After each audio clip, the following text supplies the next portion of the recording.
ఒక కార్యక్రమాన్ని చేసేటప్పుడు అన్ని కార్యక్రమాలు అన్ని వేళలా ఒకే స్థాయిలో ఉండవు. ఒక్కొక్క కార్యక్రమం చాలా పెద్ద ఎత్తున ఉంటుంది. ఆ పెద్ద ఎత్తున ఉండేటటువంటి కార్యక్రమంలో నేను నమ్ముకున్నది ఏది అంటే కేవలం ఏదో డొనార్స్ స్పాన్సర్స్ని తీసుకోవడం పెద్ద విషయం ఏం కాదు. పాపం వాళ్ళే మేం చేస్తామని ముందుకు వస్తారు. కానీ కొద్దిగా ఉదార హృదయంతో ఉండాలి. అది హుండీ పెట్టడానికి కారణం ఒక్కటేనండి, రసీదు రాయొచ్చు. రసీదు రాస్తే వచ్చే ఇబ్బంది ఒకటి ఉంది. ఏమిటి అంటే ఒక ఆయన పట్టుకొచ్చి ఒక 2,000 రూపాయలు ఇచ్చాడు అనుకోండి, ఈ 2,000 రూపాయలు ఈయన ఇచ్చాడు అన్న విషయం ఒక రసీదు ద్వారా తెలుస్తుంది.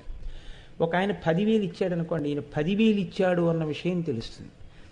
తెలియగానే ఏమవుతుందంటే ఈయన 10,000 రూపాయలు ఇచ్చారు, ఈయన 5 రూపాయలు ఇచ్చారు, ఈ భావన మనసులో లేకుండా ఎవరి శక్తి కొలది వారు వేసిన ద్రవ్యంతో మనందరం కలిసి అమ్మవారి యొక్క సంతానంగా, అమ్మవారు ఎవరికి ఎంత కృప చేసిందో వారికి శక్తి వంచన లేకుండా వారు ఆ ద్రవ్యాన్ని ఆ హుండీలో సమర్పిస్తారు.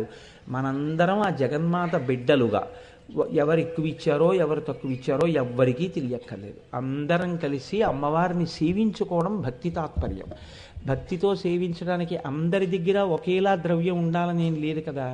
ఎవరికి శక్తి కొలది వారు అందులో వెయ్యాలని, అందులో ఏ అరమరిక ఉండకూడదని, కనీసం కార్యక్రమ నిర్వాహకులకు కూడా ఆ విషయం తెలియవలసిన అవసరం ఉండక్కర్లేదని, అందుకే అసలు రసీదు అనేటటువంటి సిస్టమ్ పెట్టకుండా, ఎవరి ఎంత ఇస్తున్నారు అన్నది తెలియవలసిన అవసరం లేకుండా ఆ హుండీలో సమర్పించండి. చక్కగా అది మీ ఎదురుగుండానే లెక్కపెట్టి ఇంత వచ్చింది అని అసలు చెప్పవలసిన అవసరం లేనప్పుడు కూడా లెక్క చెప్పేస్తారు. గోపాలకృష్ణ గారు తన జేబులో డబ్బు ₹1 వేయడమే కానీ ఇక్కడ ఉన్నటువంటి కార్యకర్తలు ఈ దేవస్థానానికి ఉన్న బలం అటువంటిది.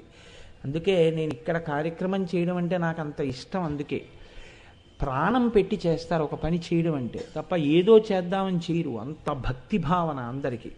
కాబట్టి చక్కగా మనందరం కలిసి భగవంతుణ్ణి సేవించుకుని తరించాలి అని ఆ కార్యక్రమం పెట్టాం. దాన్ని మనం అలాగే సంతోషంగా అమ్మవారి అనుగ్రహంతో చాలా మార్లు ఇలా తల్లిని సేవించుకునేటటువంటి అదృష్టం మనకు కలగాలని మనం కోరుకుందాం. కాబట్టి ఎవరు లెక్క పెట్టారు అన్నది కాదు. ఆ ఆడవారిని ఎందుకు తీసుకోము అంటే ఒక్కటే కారణం, వారికి లేట్ అయిపోతే పాపం ఇబ్బంది పడతారు. గబుక్కుని అమ్మ మీరు లెక్క పెడతారా అన్నాను అనుకోండి, నేను లెక్క పెట్టను అనడానికి ఇబ్బంది పడతారు. అయ్యో అదేమిటి అవకాశం వస్తే కాదండమా అని. మొహమాటానికి లెక్క పెడతాము అంటే మీకు మళ్ళీ వెనకాతలు ఎవరైనా రక్షకులు ఉంటారో ఉండరో, రోజులు చూస్తే బావులేవు, ఒక్క ఆడది వెళ్తుంటే గొలుసులు తెంపేవాళ్ళు రకరకాల వాళ్ళు ఉంటున్నారు, ఎందుకు మిమ్మల్ని ఇబ్బంది పెట్టాలి అని నాకు తెలియకుండా గబుక్కుని మీ భర్త గారు కూడా ఇక్కడ ఉంటున్నారో ఉండరో, ఇవాళ మీ కార్యక్రమం ఏంటో తెలియదు, మగవాళ్ళు అయితే కొంచెంసేపు ఉన్నా ఇబ్బంది ఉండదని స్వతంత్రంగా వాళ్ళ పేరు చెప్పాను కానీ మీ పేరు చెప్పలేదని మీరు ఏం అనుకోకండి అమ్మా, సహృదయంతో అర్థం చేసుకోండి. కాబట్టి నిన్నటి రోజున మీకు నేను ఆ అమ్మవారికి సంబంధించినటువంటి నామాన్ని విజ్ఞాపన చేస్తూ ఒక విషయాన్ని చెప్పాను. విశుక్ర ప్రాణహరణ వారాహి వీర్యనందిత. తేజస్సు అనేటటువంటిది అద్వైత భావన వైపుకి, ఇక్కడే ఈశ్వరుణ్ణి తెలుసుకునేటటువంటి జ్ఞానం వైపుకి వెళ్ళడానికి ఏ ఆశ్రమంలో ఉన్నాడు అన్నది ప్రధానం కాదు, ధర్మాన్ని పట్టుకున్నాడా లేదా, తన ఆశ్రమంలోకి ఏది ధర్మంగా ఉపయోగపడుతుందో, బ్రహ్మచారి ధర్మం ఏదో అది బ్రహ్మచారి పాటించాలి, గృహస్థు ధర్మం ఏదో అది గృహస్థు పాటించాలి. వేరొకరి ఆశ్రమాల ధర్మాలు ఏముంటాయో అవి వారు ఆ ధర్మములను పాటించవలసి ఉంటుంది. ఎవరి ధర్మం వారు పట్టుకున్నప్పుడు చిట్ట చివరికి వచ్చేది ఏది అంటే దాని వలన జ్ఞానావిర్భావము కలుగుతుందని, ఆ జ్ఞానమే మోక్షమునకు సాధనమని, ఒక్క మనుష్య జన్మలో ఉన్నవారికి మాత్రమే ధర్మము యొక్క ఆవశ్యకత ఉంటుందని, అందుచేత మనలో ఉన్నటువంటి తేజస్సుని అనేకము నుండి ఒకటి వైపుకి తిప్పగలిగినటువంటి సమర్థత ఆ ధర్మమును చేత పూనినప్పుడే మనకి సాధ్యమవుతుందని, అదే విశుక్ర ప్రాణహరణ వారాహి వీర్యనందిత. ఆ తల్లి మనని ఉద్ధరించి పైకెత్తగలిగినటువంటి సమర్థతతో ఉన్న తల్లి కాబట్టి ఆ తల్లి పాదములు పట్టి మనం నమస్కరించవలసి ఉంటుంది అని నేను విజ్ఞాపన చేసి ఉన్నాను. ఆ తల్లి నామాలు చెప్తూ అంటారు, కామేశ్వర ముఖాలోక కల్పిత శ్రీ గణేశ్వర. ఈ నామాలు చెప్పేటప్పుడు నేను మీకు ప్రతిరోజు చెప్తున్నాను, యుద్ధం చెప్పడం మొదలుపెట్టినప్పటి నుంచి ఇది బాహ్యంలోనూ యుద్ధమే. భండాసురుడితో యుద్ధం కేవలం అయిపోయింది అని మీరు అనుకోకండి. కేవలం అయిపోయిన యుద్ధం అయితే సర్గల్లోనూ కథల కింద చెప్తారు. అయిపోయిన యుద్ధం కాదు, ప్రతి క్షణం జరుగుతున్న యుద్ధం. అందుకే స్వామి బ్రహ్మానంద అనబడేటటువంటి ఒక మహాపురుషుడి దగ్గరికి వెళ్ళి యతీశ్వరానంద అనేటటువంటి వీరొక మహానుభావుడు ఒక మాట అడిగారు, మీరు మాకేమైనా సందేశం ఇస్తారా? మా జీవితంలో మేము ఏది గట్టిగా పట్టుకోవలసి ఉంటుంది, మాకు దాని గురించి మీరు ఏమైనా ఒక మంచి మాట చెప్పండి అని అడిగారు. అడిగితే ఆయన మూడే మార్లు మాట్లాడారు. ఏమిటి ఆ మాటలు అంటే, పోరాడండి పోరాడండి పోరాడండి, అంతే. అదే భండాసురుడితో యుద్ధం అంటే. పెద్ద మల్లగుల్లాలు పడిపోకుండా మహానుభావుడు ఆచరించి తరించి ఆ స్థితిని చీరిపోయిన వారు కనుక వారు ఆ మాట అనగలిగారు. పోరాడండి పోరాడండి పోరాడండి అంటే బయట యుద్ధం చెయ్యమని కాదు, అసలు యుద్ధం ఎక్కడ జరగవలసి ఉంటుంది అంటే ఇక్కడ జరగవలసి ఉంటుంది. ఇక్కడ ఎందుకు జరగవలసి ఉంటుంది మీరు చూడండి. ఇక్కడ జరగడం అనేటటువంటి దానికి ఒక పెద్ద బలహీనత ఒకటి ఉంటుంది. ఆ బలహీనత చేతనే మీరు బలంగా మార్చుకోవలసింది. అసలు మీకున్న పెద్ద కోరిక ఏమిటో మీకు తెలుస్తూ ఉంటుంది. మీరు పరిశీలన చేయండి. ఎప్పుడైనా మనస్సుని మీరు ఒక్కసారి అలా చూడండి, దానికి ఒక గమ్మత్తు ఉంటుంది. ముందు దేనికి ఇష్టపడుతుంది పొద్దున్నే అంటే, ఇలా సంధ్యావందనానికి వెళ్ళిపోతుంటే అక్కడ న్యూస్ పేపర్ కనపడింది అనుకోండి, అది పేపర్ తీసి ముందు ఒకసారి హెడ్లైన్స్ చూసి వెళ్ళిపోతానంటే. ఎందుకు దానికి? మనస్సు అంటే తెలుసుకోవడం కదండి, జిజ్ఞాస. ఎందుకు న్యూస్ పేపర్ అర్జెంటుగా ఇప్పుడు అంటే దానికి తెలుసు సంధ్యావందనానికే వెళ్ళాలని తెలుసు. అవే నిన్నే పేపర్ చదవమంటాను అనుకుంటున్నా ఏంటి, హెడ్లైన్స్ ఒకటి చూడు చాలా, హెడ్లైన్స్ చూసి వెళ్ళిపోదాం అంతే పూజా మందిరంలో కంటే. అంటే తెలుసుకోవాలనే కుతూహలం ఒకటి మనసుకు ఉంది, మీరు అది అంగీకరించాలి. లేకపోతే అసలు అది ఒకటి దాని మీద ఎడుతుంటే ఇంకో దాని మీదకి వెళ్ళడం ఇలా ఉండదు. మళ్ళీ ఇందులో ఏం చేస్తుందో తెలుసా అండి గమ్మత్తు? దేశము కాలము ఈ రెండింటి మీద దానికి చాలా గొప్ప శక్తి ఉంటుంది. ఈ రెండిటి చేత అది బాగా ప్రభావితం అవుతుంది. మీరు చూడండి, అమెరికా ఇరాక్తో యుద్ధం చేస్తుంది అన్నారనుకోండి, మీకేమైనా సంబంధం ఉందా? అమెరికా ఇరాక్తో యుద్ధం చేస్తే మీకెందుకు? మీ మీదేమీ పడవు, మతాబులు కూడా పడవు. అయినా మనం చాలా జాగ్రత్తగా పేపర్లో టీవీలో అవన్నీ చూస్తూ అమెరికా ఇరాక్ మీద స్కడ్ వేసిందిట, వీళ్ళు పేట్రియాట్ వేశారట, ఈ క్షిపణులు ప్రయోగించుకున్నారట, ఇవన్నీ వింటుంటాం. ఈలోగా అమెరికా ఆఫ్ఘనిస్తాన్ మీద యుద్ధానికి వచ్చిందన్నారు అనుకోండి, మీ ఉత్సాహం ఇంకా దగ్గరకు వస్తుంది. ఏది మీ దగ్గరికి వచ్చిందో దానికి వస్తుంది. ఇప్పుడు ఇరాక్ మీద యుద్ధం 3వ పేజీలోకి వెళ్ళిపోతుంది, ఆఫ్ఘనిస్తాన్ మీద యుద్ధం 1వ పేజీలోకి వస్తుంది. మీరు కూడా అంతే, ఆఫ్ఘనిస్తాన్తో యుద్ధాన్ని ఎక్కువ దృష్టి పెట్టి చూస్తారు. ఆఫ్ఘనిస్తాన్ మీద యుద్ధం జరుగుతుంటే పక్క రాష్ట్రం వాళ్ళతో మనకి చాలా గొడవ వచ్చిందని జరిగారు అనుకోండి, లేకపోతే రాష్ట్రంలోనే ఏవో పెద్ద గొడవలు వచ్చే ఒక ప్రాంతానికి అన్నారనుకోండి, మన వాళ్ళు ఎవరైనా అక్కడ ఆ ప్రాంతాల్లో ఉన్నారా, చాలా గొడవలుగా ఉన్నాయిట అని దాని గురించి చూస్తారు. మీరు ఇది చూస్తుంటే పక్క సందులో చాలా పెద్ద కొట్లాట అయిపోతుందట, ఏదోనో పెద్ద పెద్ద అరుపులు కేకలు 2 గుంపుల కింద కొట్టుకుంటున్నారట అన్నారు అనుకోండి, ఈ పేపర్ పక్కన పెట్టి ఆ సందులో పెడతారు. దూరంగా నించుని వాళ్ళు కొట్టుకుంటున్నారని చూస్తారంటే దేశము ఎంత దగ్గరగా ఉంటే మీ మనసు అంత దగ్గరగా వెళ్ళిపోతూ ఉంటుంది. ఈలోగా ఒక ఆయన వచ్చి, నువ్వు ఇది బాగానే చూస్తున్నావు కానీ మీ ఇంట్లో చూడు, మీ ఆవిడ మీ అమ్మగారు ఎలా దెబ్బలాడుకుంటున్నారో అన్నాడు అనుకోండి, మళ్ళీ గబగబా ఇంటికి వస్తాడు, మా ఇంట్లోనే గొడవ అవుతుందట. మీరు చూడండి, అందుకే ఎక్కడైనా ఇద్దరు దెబ్బలాడుకుంటుంటే 200 మంది చేరుతారు అక్కడ. మనసుకి కుతూహలం, ఎంత కుతూహలమో. దేశము ఎంత దగ్గర అవుతుంటే మనసుకు అంత దగ్గరయ్యే అలవాటు ఉంది, దాన్ని ఎక్కువ పట్టించుకుంటుంది. పక్క సందులో జరిగిన గొడవ గురించి ఉన్నంత విషయ పరిజ్ఞానం అమెరికా ఇరాక్ యుద్ధం గురించి ఉండదు. దేశము దగ్గరైన కొద్దీ మనసుకి దగ్గరవుతుంది, కాలము దగ్గరైన కొద్దీ మనసు దగ్గరవుతుంది. ఈ క్షణంలో ఒక సంఘటన జరిగిందనుకోండి, అది మీ మనసు మీద ఎక్కువ ప్రభావం చూపిస్తుంది. అంటే మీరు నిన్న ఈ సభలోకి వచ్చారు, మీకు తెలీదు, మీకు అమ్మవారే ఇవ్వబోతున్నారు కుంకుమార్చనకి సంబంధించిన అనుమతి పత్రాలని. మీరు నిన్న సభలోకి వచ్చి కూర్చున్న తర్వాత అమ్మవారే మీకు ఇవాళ కుంకుమార్చనకి అనుమతి పత్రాలు ఇస్తున్నామన్నాం. మీరు నిన్నను ఎంతో సంతోషించారు, ఓ మాకు అమ్మవారే కృప చేస్తోంది అని. నిన్నను మీరు ఆ పత్రం అందుకున్నప్పుడు నేను ఎందరో తల్లుల ముఖం వంక చూశాను. వాళ్ళు జీవితంలో ఏదో వాళ్ళ పెళ్లి శుభలేఖ చూసుకున్నంత సంతోషంగా ఆ కార్డు పట్టుకుని వెళ్ళిపోతున్నారు. అంటే అమ్మవారి చేత్తో మాకు ఇచ్చింది, అది వాళ్ళ సంతోషం. ఆ సంతోషం మీ ముఖాల్లో చూడాలని నేను అక్కడ నించున్నాను. నేను సంతోషంగా పట్టుకుని వెళ్ళిపోయారు. ఇప్పుడు ఇవాళ ఏమవుతుంది? ఆ సంతోషం కొంచెం జరుగుతుంది. నిన్న జరిగింది ఆ సంఘటన.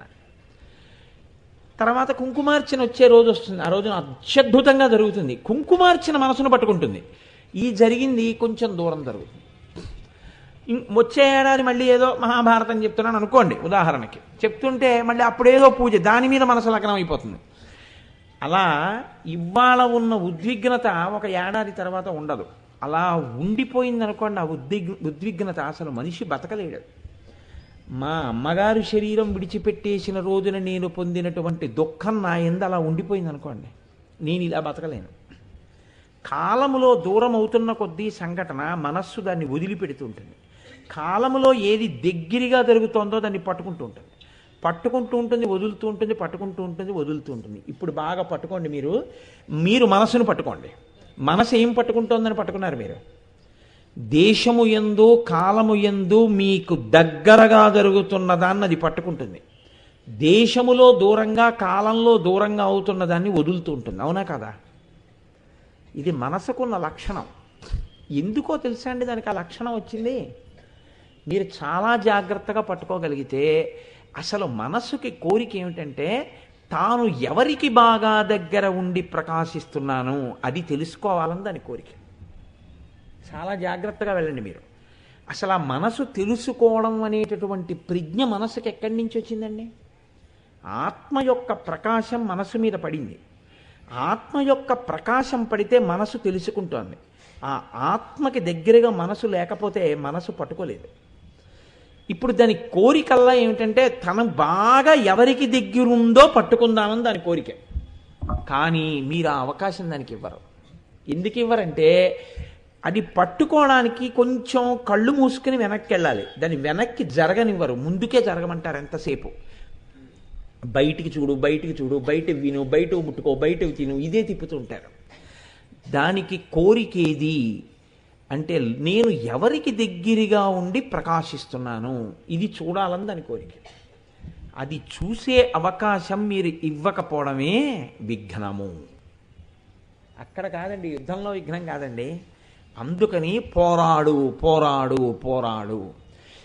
ఏది మనసు తను ఎవరికి దగ్గరగా ఉందో ఆ దగ్గరగా ఉన్న ఆత్మవేపుకి మనసు వెళ్లకుండా ఏది అడ్డుతోందో ఆ అడ్డుతున్న దాని మీద పోరాటం చేయడానికి ప్రయత్నం చేస్తుంటే అందులో మీరు విఫలమయ్యేటట్టుగా చేసినదేదో అది విఘ్నం. అది బాహ్యంలో ఎక్కడొచ్చింది అంటే అమ్మవారు భండాసురుడితో యుద్ధం చేస్తోంది. భండాసురుడు అమ్మవారు ఒక్కదాని మీద కాదు ఆయన కోపం, అమ్మవారి తరపున తన సైన్యంతో పోరాడుతున్న ప్రతి అమ్మవారి శక్తి మీద వాడికి కోపమే. అందుకే వాడు ఏం చేశాడంటే ఇప్పుడు వాళ్ళందరినీ నిలబెట్టేయాలనుకున్నాడు. అందుకని ఆయన జయ విఘ్న యంత్రము అనేటటువంటి యంత్రాన్ని ఒకదాన్ని రచన చేశాడు. రచన చేసి ఆ యంత్రంలోకి విఘ్నశక్తిని పెట్టాడు. ఇది కొంచెం జాగ్రత్తగా మీరు పట్టుకునే ప్రయత్నం చేయండి. విఘ్నశక్తిని తీసుకొచ్చి పెట్టాడు. పెట్టి ఇప్పుడు దాన్ని 8గా భాగించాడు. ఆ యంత్రాన్ని 8 దిక్కులు పెట్టాడు. పెడితే ఇప్పుడు అమ్మవారి సైన్యం కదలలేకపోయింది, ఆగిపోయింది. ఎందుకని? ఆ యంత్రం అడ్డుపడిపోయింది, ఆ శక్తుల్ని కదలనివ్వట్లేదు. ఇప్పుడు ఈ యంత్రాన్ని అధిగమించి ఆ యంత్రం యొక్క శక్తి నిర్వీర్యమైపోవాలి. ఆ యంత్రము యొక్క శక్తి నశించిపోతే అమ్మవారి సైన్యం వెళ్ళగలుగుతుంది. ఇప్పుడు ఎవరు విఘ్నం కల్పిస్తున్నారు? విఘ్నేశ్వరుడే కల్పిస్తున్నాడు. అంతే. జయ విఘ్నయంత్రం అంటే ఏంటంటే విఘ్నేశ్వరుడే కల్పిస్తున్నాడు. అదేమిటండి, విఘ్నేశ్వరుడు అమ్మవారి కొడుకు కదా, అమ్మవారి కొడుకు అలా ఎందుకు కల్పిస్తాడు అంటే ఒకటి గుర్తుపెట్టుకోండి, పైశాచిక శక్తి అయినా పూజ చేసి అనుగ్రహాన్ని కోరుకున్నప్పుడు ఈశ్వరుడు ఆ పూజా ఫలితాన్ని వాళ్ళకి ఇస్తాడు. ఆ యంత్రరచన చేసినప్పుడు ఆ శక్తి అలా పనిచేసింది. ఇప్పుడు అమ్మవారు ఏం చేసింది? యంత్రరచన చేయలేదు ఆవిడ. ఆవిడ ఒక్కసారి పరమప్రసన్నంగా పళ్ళు కనపడకుండా ఇలా తల తిప్పింది. తల తిప్పితే తాను ఎడం పక్కన కూర్చునుంది కదండి, ఇలా కుడి పక్కకి తిరిగింది. తిరిగితే మహాకామేశ్వరుడు ఒడిలో కూర్చునుంది. కామేశ్వరుడి యొక్క ముఖం కనపడింది. ఈవిడ ఎప్పుడైతే తిప్పిందో ఆయన తల తిప్పాడు. వీళ్ళకి పంచసామ్యములను ఉంటాయి. ఇద్దరూ ఒక పనే చేస్తుంటారు. ఇప్పుడు ఇద్దరికీ రెండు పనులు ఉండవు, ఒక పనే ఉంటుంది. ఇది భార్యాభర్తలకు ఉండవలసిన లక్షణం. కాబట్టి ఇటు ఈయన తల తిప్పాడు, ఇటు ఈవిడ తల తిప్పింది. మాటలు ఎక్కడి వరకు ఉన్నాయి? వచ్చి సైన్యం చెప్పింది, గూఢచారులు చెప్పారు, అమ్మా మన సైన్యం కదలటం లేదమ్మా అన్నారు. ఏమని అడిగింది? జయ విఘ్న యంత్రం పెట్టేశాడమ్మా భండాసురుడు, మన సైన్యం కదలట్లేదు అన్నారు. అమ్మవారు వాళ్ళకేం చెప్పాల, మీరు యంత్రం వెయ్యండి అని చెప్పలేదు, ఆవిడేం మాట్లాడలేదు. మాట్లాడకుండా ఆవిడ ఇలా తల తిప్పింది. కామేశ్వరుడి వంక చూసింది. కామేశ్వరుడు ఆవిడ వంక చూశాడు. ఆవిడ చిన్న చిరునవ్వు నవ్వింది, ఆయన చిరునవ్వు నవ్వాడు. ఇద్దరూ చిరునవ్వులు నవ్వినప్పుడు రెండు వెన్నెలలు కలిసాయి. ఈ చిరునవ్వులో కాంతి ఆ చిరునవ్వులో కాంతి ఒకటయ్యాయి. ఇక్కడ చంద్రరేఖ మీద కాంతి, అక్కడ చంద్రరేఖ మీద కాంతి ఒకటయ్యాయి. ఈ చల్లని వెలుగులోంచి 28 అక్షరాలు బీజాక్షరాలుగా కలిగినటువంటి విఘ్నేశ్వర శక్తి మళ్ళీ పుట్టింది. ఇది కామేశ్వర ముఖాలోక కల్పిత శ్రీ గణేశ్వర. గణేశ్వరుడు పుట్టాడు. ఇప్పుడు పుడుతూనే ఆయన ఎర్రటి గణపతి 10 బాహువులతో పుట్టాడు, రకరకాల ఆయుధాలు ధరించి. ఆయన చూశాడు అమ్మ వంక నాన్న వంక. చూసి క్రియాశక్తి అమ్మవారు, అమ్మా ఏం చెయ్యాలమ్మా అన్నాడు. ఏం లేదు నాన్న, వాడు జయ విఘ్న యంత్రం వేశాడు రా, దాన్ని తీసేయి అన్నాడు. ఆయన ఏం చేశాడు? ఇలా చూశాడు ఆ యంత్రం వంక, అది పగిలిపోయింది. ఇప్పుడు ఏమైంది? ఆ యంత్రం నశించిపోయింది. అంతే, సైన్యాలన్నీ వెళ్ళిపోయాయి, భండాసురుడి మీదకి యుద్ధానికి వెళ్ళిపోయాయి. ఇది ఆ నామం యొక్క అర్థం. మీరు కొంచెం జాగ్రత్తగా పరిశీలిస్తే కామేశ్వర ముఖాలోక కల్పిత శ్రీ గణేశ్వర, మహాకామేశ్వరుని ముఖం వంక చూసి చిరునవ్వుల చేత, చిరునవ్వుల వెన్నెలల చేత మహాగణేశ్వరుణ్ణి సృష్టించింది తల్లి. బాగుందండి, ఇక్కడ వరకు చాలా బాగుంది. అక్కడ గణేశ్వరుడే, జయ విఘ్న యంత్రంలో ఉన్నవాడు విఘ్నేశ్వరుడే, ఇక్కడున్నవాడు విఘ్నేశ్వరుడే. మరి ఒక విఘ్నేశ్వరుడు అక్కడేమో అమ్మవారికి వ్యతిరేకంగా విఘ్నం కల్పించాడు, ఇక్కడేమో అమ్మవారికి అనుకూలంగా విఘ్ననాశనం చేశాడు. అలా ఉంటుందా? మీరు జాగ్రత్తగా పరిశీలనం చేయండి. గణపతి పూజ అనేటటువంటిది ప్రతి చోట జరుగుతూ ఉండవలసిందే. మీరు ఏం చేసినా గణపతికి పూజ చేయవలసిందే. మీరు ఎక్కడ దేవాలయం ఉన్నా విఘ్నేశ్వరుడికి నమస్కారం చేయవలసిందే. మీరు పెళ్లి చేసినా, పేరంటం చేసినా, ఏది చేసినా విఘ్నేశ్వరుడికి నమస్కారం చేయవలసిందే. ఎందుకు విఘ్నేశ్వరారాధన జరుగుతూనే ఉండాలి, ఎందుకు గణపతి హోమం జరుగుతూనే ఉండాలో తెలుసా అండి? పెద్ద పెద్ద పీఠాలలో ఉండేటటువంటి శక్తి అంతా ఆ మహాగణపతి హోమంలోనే ఉంటుంది. ఎందుకని అంటే ఆయన యందు 2 శక్తులు కేంద్రీకృతమై ఉంటాయి. మీరు ఆయనని బాగా మనసు పెట్టి ఆరాధన చేశారనుకోండి, మీ పనికి విఘ్నం కల్పించడు. మీరు ఎటువంటి స్థితి ఎందున్నారో, మీరు సనాతన ధర్మమును నమ్మి ఉన్నారనుకోండి, సనాతన ధర్మమును మీరు నమ్మి ఉంటే సనాతన ధర్మ వ్యతిరేకత ఎక్కడుందో దానికి విఘ్నం కల్పిస్తాడు, దీనికి విఘ్నం లేకుండా చూస్తాడు. ఇప్పుడు అది మీకు పనికొచ్చేదేనా కాదా? అటు విఘ్నం కల్పించడం పనికొచ్చేదే.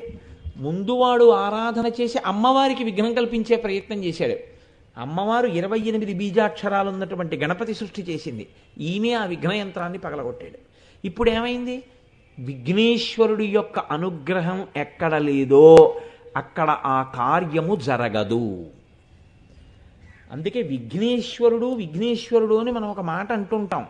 విఘ్నేశ్వరుడు అంటే ఏమిటో తెలుసా అండి? విఘ్నమును కల్పించువాడు అని అర్థం.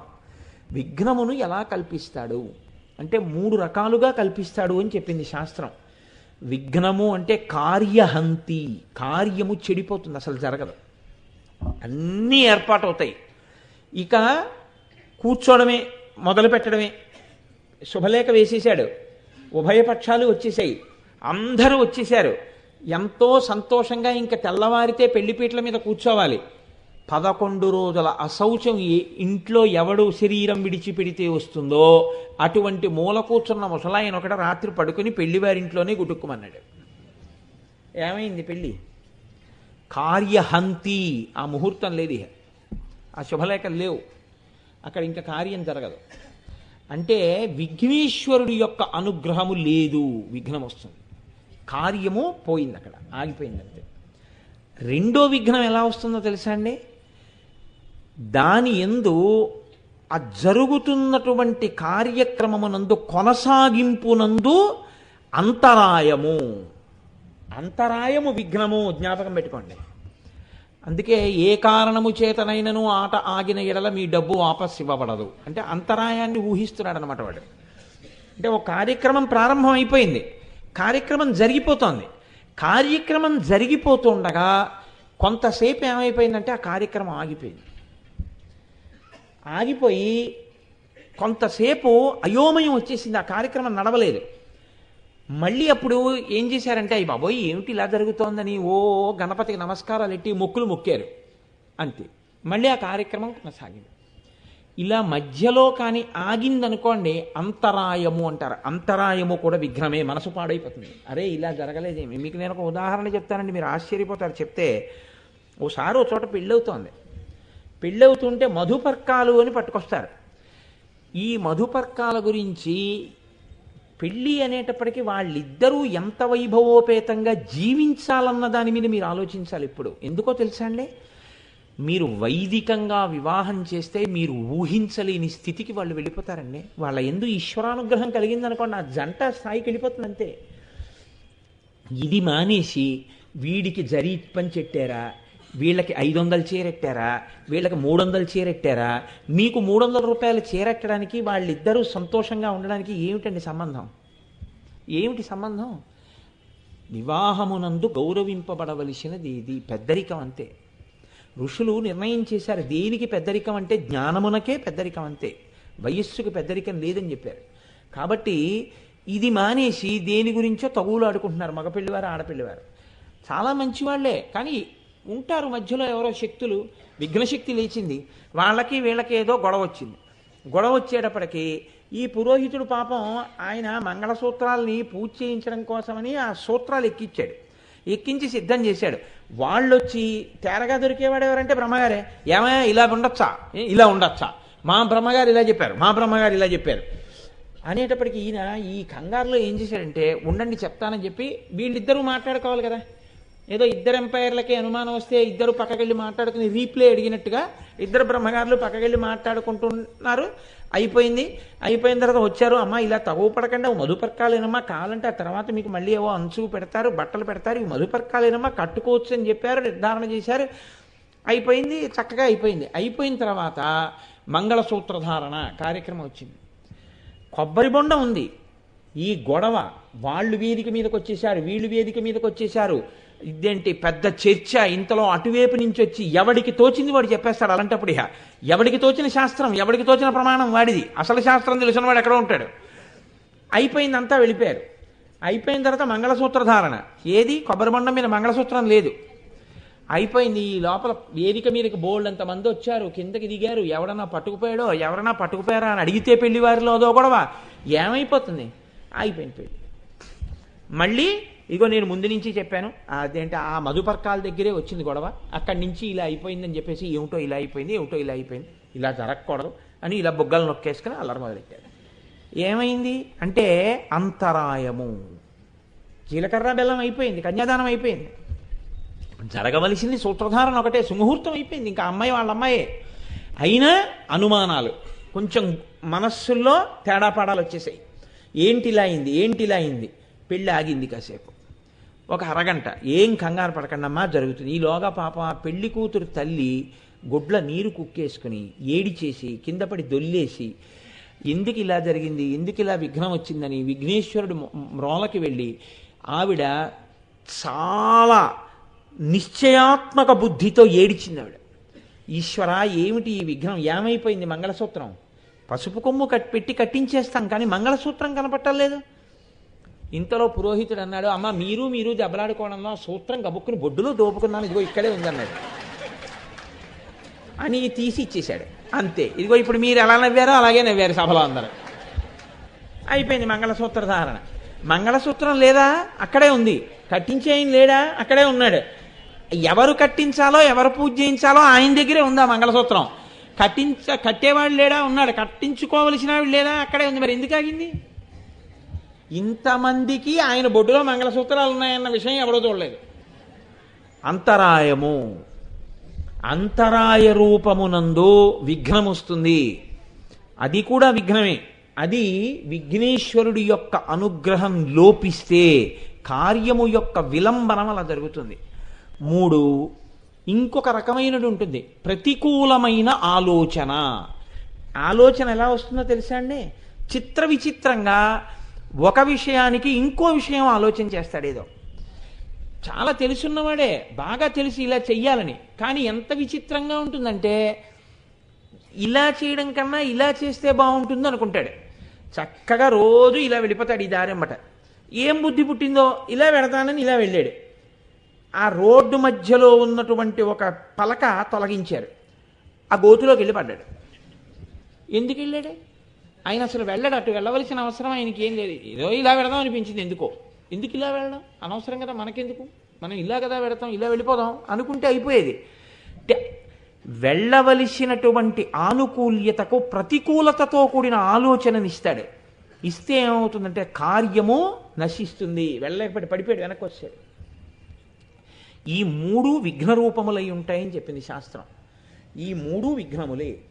కాబట్టి మొదలైపోతే నడిచెయ్యాలని లేదు, మధ్యలో అంతరాయం రావచ్చు. అసలు ఇలా చెయ్యాలి అన్నది నువ్వెప్పుడూ ఆలోచన చేయకు. భగవంతుడి మీద న్యాసం చేయి బుద్ధిని. ఆయన నీకు చెప్తాడు ఇలా చేయమని. ఆయన ఏది చెప్తాడో అది ఖచ్చితంగా విజయవంతం అవుతుంది. అన్నీ నీ మీద పెట్టుకున్నావా, ఈ 3 లోపలికి చొరబడతాయి. ఈ చొరపడకుండా ఉండాలంటే ఈశ్వరుని యందు న్యాసం చేయమన్నారు. ఈ న్యాసం చేస్తే ఆయన అనుగ్రహము కలగడమే గణపతి పుట్టడం. కాబట్టి ఇప్పుడు వారు ధర్మ వ్యతిరేకంగా విఘ్నాన్ని సృష్టించారు. ఇప్పుడు ఆవిడ ధర్మాన్ని నిలబెట్టడానికి గణపతిని ప్రార్థించింది. ఇద్దరూ గణపతి ప్రార్థనే చేసినా గణపతి అనుగ్రహము ఎవరికి ఎక్కువ ఉంటుంది అంటే, అప్పటికి ఈయన భక్తికి మెచ్చుకున్న ఎవరు ధర్మం కోసం నిలబడ్డాడో వారికి గణపతి అనుగ్రహం ఎక్కువ. అందుకే ఆవిడ సంకల్పం చెయ్యగానే ఇక్కడ జయ విఘ్న యంత్రం ముక్కలైపోయింది. అయిపోయి ఆ సైన్యం అంతా కదిలింది. ఇది బాహ్యంలో జరిగినటువంటి విషయం. ఆంతరమునందు మీకేం నేర్పుతూ ఉంటుంది? నీవు కాదు సంకల్పం చెయ్యవలసింది, న్యాసబుద్ధితో ఉండడం నేర్చుకో. ఏదైనా ఈశ్వరుడికి విడిచిపెడుతుండు.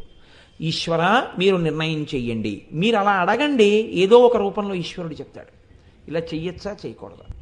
మనం ఏం చేస్తామంటే అన్నీ మనం చేస్తుంటాం నిర్ణయాలు. మనం చేయటం తగ్గించుకుని ఈశ్వరుడి మీద మీరు ఎక్కువ భారం పెట్టడం మొదలు పెడితే ఆయన మీరు నమ్మితే ఏమవుతుందంటే మాట్లాడతాడు. ఎవరో ఒకరి ద్వారా మీకు చెప్తాడు, లేకపోతే మీకే ప్రచోదనం సరైంది కల్పిస్తాడు. ప్రతికూల ఆలోచన రాకుండా మంచి ఆలోచన కల్పిస్తాడు. నిర్ణయం మీరు చేసేసి ఈశ్వరుడి ప్రార్థన చేయడం కాదు, మీరు ఏం చేద్దామనుకుంటున్నారో కార్యం నివేదించాలంతే. ఈశ్వర కోటి కుంకుమార్చన చెయ్యాలనుకుంటున్నాం, ఈ కోటి కుంకుమార్చన విజయవంతం అవడానికి కావలసినటువంటి ఆలోచన నా యందు ప్రేరేపింపబడుగాక, ప్రచోదనమగుగాక. మీరు విఘ్నేశ్వరుడి పాదాలని ధ్యానం చేస్తూ కూర్చుంటే కార్యక్రమం ఎలా జరగాలో ఆయనే మీకు బుద్ధిలో తోపింపచేస్తాడు. అప్పుడు ఇది విజయవంతం అయి తీరుతుంది.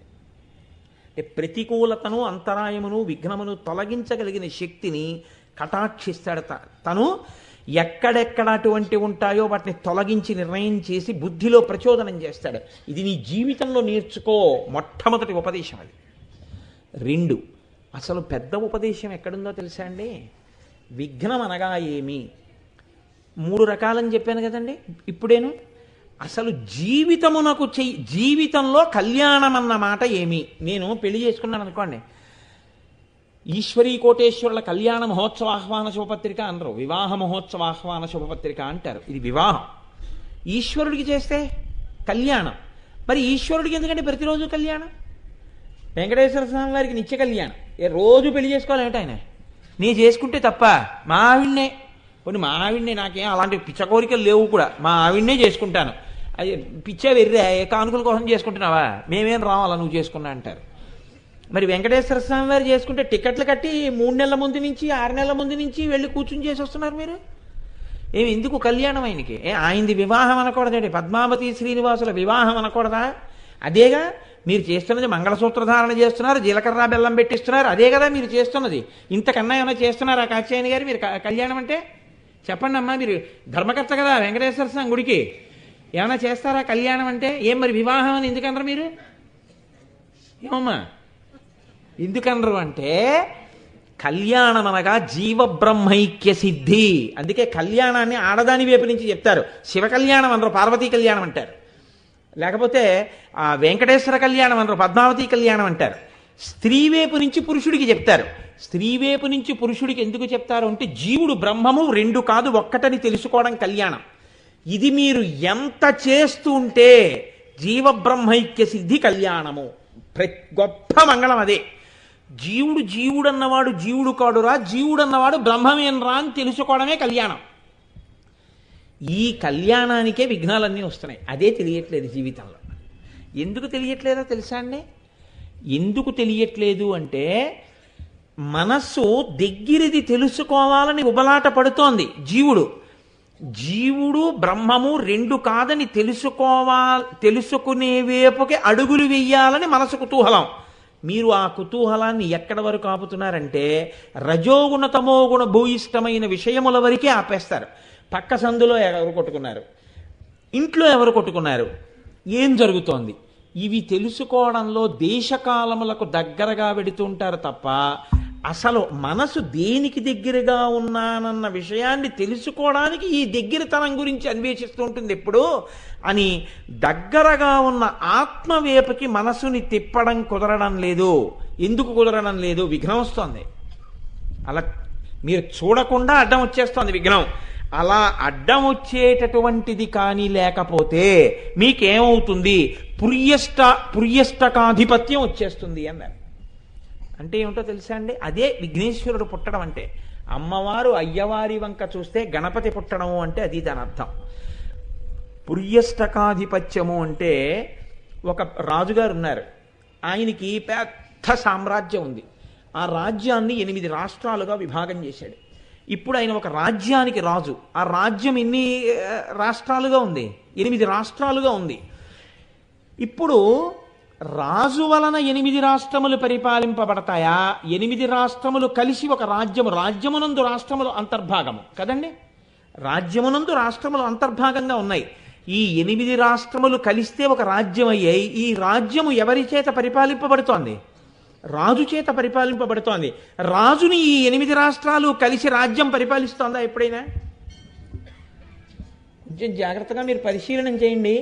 రాజ్యము రాజుని పరిపాలిస్తుందా? రాజు రాజ్యమును పరిపాలిస్తాడా?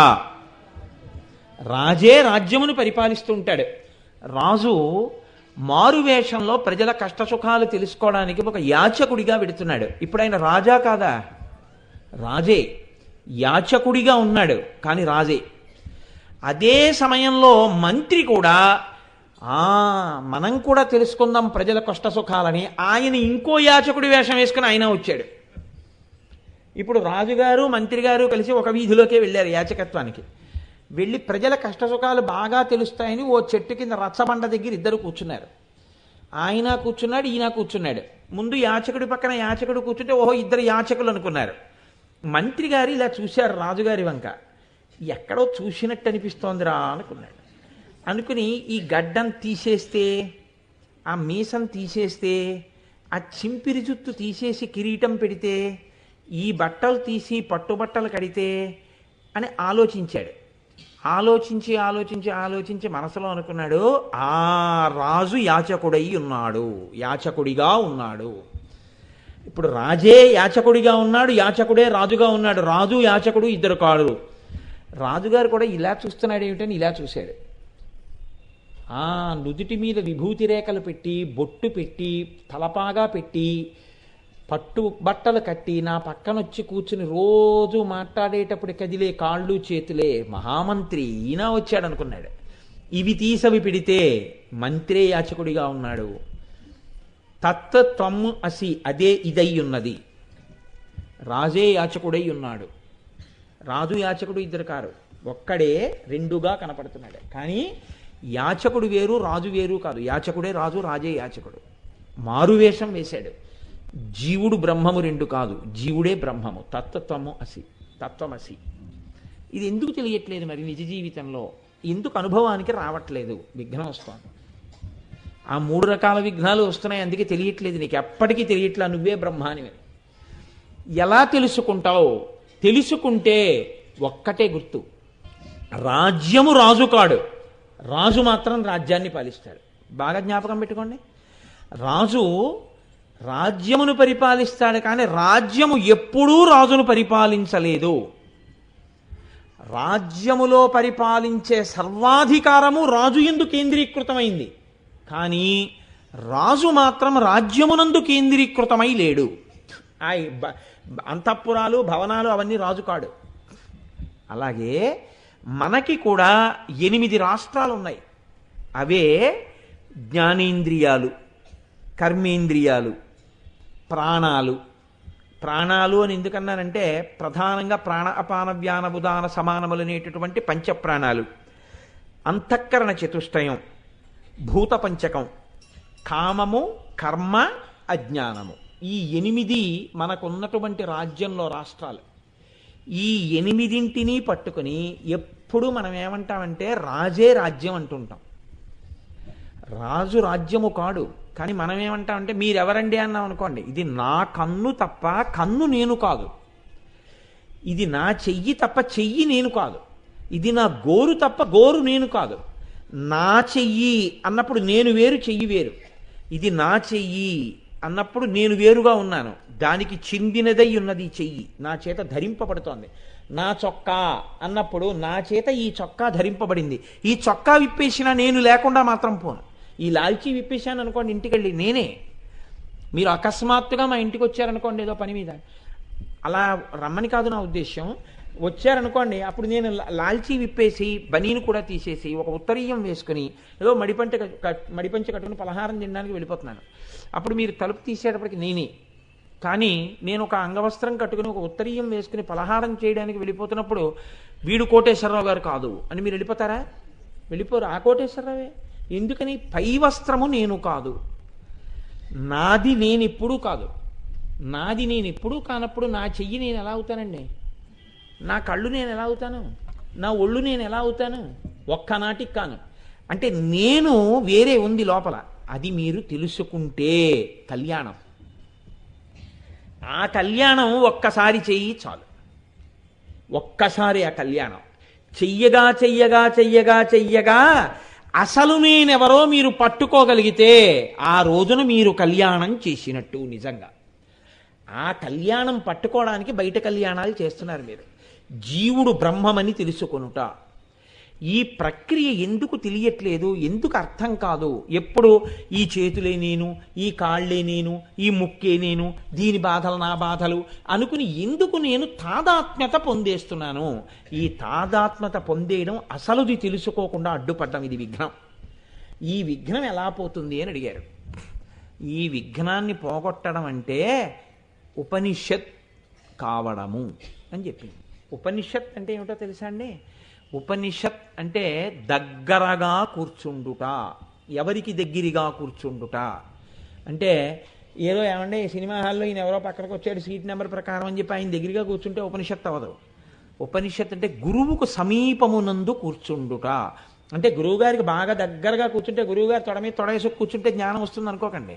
గురువుగారికి సమీపముగా కూర్చుంటుట అంటే గురువుగారు చెప్పిన మాటలను గట్టిగా పట్టుకుని విచారణ చేయుట. లోపల నిజమే కదా నిజమే కదా అని బహుభంగిమల ఆలోచించుట.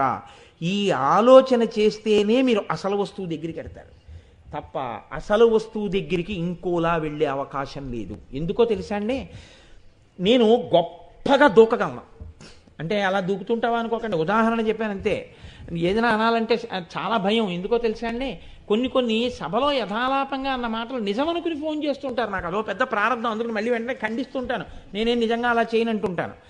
ఎప్పుడో నా కర్మకాలి జ్యోతిష్యం గురించి 4 మాటలు చెప్పాను నేను. చెప్తే ఎంతమందో మా ఇంటికి చక్రాలు అట్టుకొచ్చేసారు.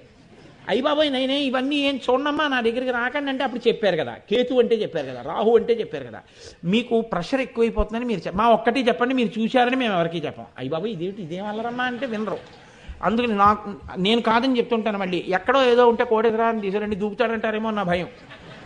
దూకడం అంటే ఉదాహరణకి మీరు దూకుతారని అన్నాను అనుకోండి, అసహ్యంగా ఉంటుంది. అందుకు నా మీద పెట్టుకుంటూ ఉంటాను ఉపమానాలు. నేను బాగా దూకగలను. ఒక గోడ ఉందనుకోండి, మీరు దూకలేరు, కానీ నేను ఒక కర్రట్టుకుని రయ్యని ఇట్టించి అటు దూకేయగలను అనుకోండి. లేకపోతే అంతఃపురం 7 అంతస్తుల నుంచి దూకేసి గుర్రం మీదకి దూకి గుర్రాన్ని పట్టుకుని నేను వెళ్ళిపోగలను, ఏదో సినిమాలో చూపించినట్టు. నేను ఎన్నిటి మీదైనా దూకగలను. నా భుజాల మీదకి నేను దూకగలనా? ఆలోచించండి. మీ భుజాల మీదకి మీరు దూకండి అన్నారు అనుకోండి, దూకగలనా? ఒక్కనాటికి దూకలేను. ఒక అగ్నిహోత్రం ఉంది, మంట. మీరు చెప్పు అందులో పడేయండి, కాల్చేస్తుంది. మీరు నెయ్యి అందులో వేయండి, కాల్చేస్తుంది.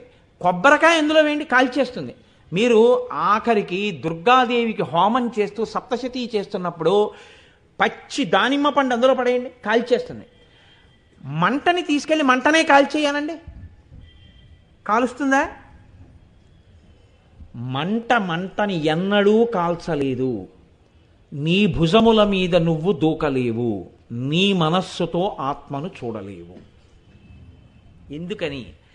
ఆత్మ వలన మనసు ప్రకాశిస్తోంది తప్ప తను ఎవరి వలన ప్రకాశిస్తోందో ఆ ఆత్మని మనసు చూడలేదు. మరి చూడలేని ఆత్మ ఎలా తెలియబడుతుంది? అది నువ్వు అయ్యున్నావు కాబట్టి నువ్వన్న ఎరుక బాగా నీకు అనుభవంలోకి వచ్చేయడమే. అది ఎలా వస్తుంది? గురువుగారి మాటలు లోపల తిప్పగా తిప్పగా తిప్పగా తిప్పగా అనుభవంలోకి వచ్చేస్తుంది. నిజమే కదా, దానికి ఏం పెద్ద విశేషం ఉండదండి. ఇక్కడ నిప్పెడుతోంది అనుకోండి, చూసా ఇక్కడ నిప్పెడుతోంది, ఇది నిప్పెడుతోంది. ఇది నిప్పని తెలుసుకుంటున్నది ఏదుందో దానికి నిప్పి లేదు, దీనికి నిప్పు ఉంది. అంటే ఏది ఎప్పుడూ నిప్పి లేకుండా ఉంటుందో, నిప్పి తెలుసుకుంటుందో, ఆకలేస్తోందని తెలుసుకుంటోందో, దీనికి దాహం వేస్తోందని తెలుసుకుంటోందో, తిన్న తర్వాత దీనికి కడుపు నిండిందని చెప్తోందో, దీనికి దాహం తీరిందని చెప్తోందో, దానికి దాహం లేదు. లేకపోతే అది నీటిని అడిగేయాలి. దానికి దాహం లేదు, దానికి ఆకలి లేదు. అది దీనికి ఉన్న బాధలకి సాక్షి. దీనికి ఆకలేస్తోంది, దీనికి ఆకలేస్తోంది అంటుంది. దీనికి అన్నం పెడితే దీని కడుపు నిండిపోయింది, దీని కడుపు నిండిపోయింది అంటుంది. దీని కడుపు నిండిపోయిందని నీకేమన్నా బెరామీటర్ ఉందా ఇక్కడ? ఎవరు తెలుసుకు చెప్తున్నారు నీకు? ఆ తెలుసుకుంటున్నది కన్నులు లేకుండా చూస్తోంది, చెవులు లేకుండా వింటోంది. దీనికి దాహం వేస్తోంది అంటోంది. దీంట్లో నీళ్లు పోస్తుంటే గుటుకు గుటుకు గుటుకు గుటుకుమని కొన్ని తాగాక చాలు నిండిపోయింది కడుపు అంటుంది. అది కడుపు నిండిందనేది ఏమైనా ఏది చూస్తోందో, చూస్తున్నది ఏది పెట్టి చూస్తోంది? ఏది కన్నులు లేకుండా చూస్తోందో, ఏది చెవులు లేకుండా వింటోందో, ఏది శరీరములో జరిగే సమస్త వ్యాపారములు దీనికి కలిగే వికారములు తెలుసుకుంటోందో, అది ఏ వికారములకు లోను కావట్లేదు, అది సాక్షిగా ఉంటుంది. అది ఆత్మ, అది నువ్వు. అసలు అది నువ్వని తెలుసుకుంటే కళ్యాణం. అది నువ్వని ఎప్పటికీ ఎరుకలోకి రాకుండా ఇవన్నీ నేను అనుకోవడం, పెళ్ళవకుండా విడిగా ఉండిపోవడం. ఈ విడిగా ఉండిపోవడం భారం కదండి. ఎప్పటికీ పెళ్ళవకపోతే సిగ్గుగా ఉంటుంది. ఎవడో పాపం అలా ఉండిపోయారు, ఆయన పెళ్ళి అవ్వలేదు, ముద్ర బెండకాయ అంటారు. పెళ్ళి అయిపోవాలి కదండి. ఏదో పెళ్ళి దిక్కుమాలిన పెళ్ళి గంతక దగ్గ బొంత అవ్వాలి. అయిపోతే అందం, అప్పుడు ఇంకేం అడగరు. ఆవిడ ఆయనండి అని ఎవడైనా అంటే నీకెందుకే, వాళ్ళిద్దరు దంపతులు, అలా అనకూడదు, తప్పు అంటారు. అంతే. వాళ్ళిద్దరే ఎలా ఉండనివ్వండి, మీకు అనవసరం. వాళ్ళు దంపతులు, లక్ష్మీనారాయణ స్వరూపం. కళ్యాణం అయిపోతే లక్ష్మీనారాయణలు అయిపోయారు, లక్ష్మి ఆయన గుండెల్లోకి వెళ్ళిపోయింది, వాళ్ళిద్దరు ఒకటి. అంటే నువ్వు ఆత్మ అన్న ఎరుక నీకు బాగా వచ్చేసి నువ్వు ఆ అనుభవంలోకి వెళ్ళి సాక్షిగా ఉండగలిగితే బస్ కళ్యాణం అయిపోయిందండి. మరి అలా ఎందుకు ఉండదండి? ఇప్పుడు మీకు అందరికీ నేను అనుకోవడం ఏమిటంటే, ఇక్కడే ఈ క్షణంలోనే అవును కదా మనందరం ఆత్మ, మనం శరీరాలు కాదు అన్న ఒక స్థితి వచ్చేసింది. కానీ ఇలా ఉండిపోతే నేను ఇంకొక 2 గంటలు ప్రసంగం చెప్పాను అనుకోండి, మీ అందరు ఇలా చూసి కాలమునకు దగ్గర అవుతారు. ఇప్పుడు ఇంటి దగ్గర ఎదురు చూస్తుంటారు, వీడు ఏమిటి ఇంకా మంగళం చెప్పడం, 9 అయిపోయింది, 9:15 అయిపోయింది అంటే ఏమైపోయింది? విఘ్నం వచ్చేసింది, జారిపోయారు. శరీరంతో తాదాత్మ్యత పొందేస్తాం. వెంటనే విషయములతో తాదాత్మ్యత పొంది ఆత్మని వదిలిపెట్టేస్తాం, ఆత్మస్థాయి నుంచి జారిపోతాం. అందులోనే కూర్చుని ఉండిపోగలిగితే ఆనాడు కళ్యాణం అయిపోయిందని గుర్తు. ఒకసారి కళ్యాణం అయిపోయింది అనుకోండి, దాన్ని కొంచెం కింద స్థాయిలోకి వచ్చి ఓసారి వివాహం అయిపోయింది అనుకోండి, అది మర్చిపోరు. మర్చిపోవడం ఏంటండి? ఇప్పుడు నిన్న నా వాచి మర్చిపోయాను, పర్వాలేదు. ఇక్కడికి వచ్చిన తర్వాత ఏదో మా అమ్మాయికి ఫోన్ చేయించాను, వాచి వచ్చింది, ఈలోగా ఏదో గంగాధరం గారి వాచి పక్కన పెట్టుకున్నాను, పర్వాలేదు. నాకెవరో ఏమండి కోటేశ్వరరావు మీకు పిల్లనిద్దాం అనుకుంటున్నామండి అన్నారు అనుకోండి, చూసి చెప్తానండి, మంచి రోజు చూసి చెప్తాను, పెళ్లి చూపులకు వస్తానని అని ఇంటికి వెళ్ళి పంచాంగం చూసుకుంటున్నాను అనుకోండి. మా ఆవిడ ఏమిటండి పంచాంగం చూస్తున్నారంటే, అయ్యో చూసావా మర్చిపోయాను సే పెళ్లికి చూపులకి రమ్మంటే వస్తాను, పెళ్ళి అయిపోయింది కదా నాకు అన్నాను అనుకోండి. నీ మొహం ఏడ్చానికి బుద్ధి ఉందా అని అడుగుతుంది.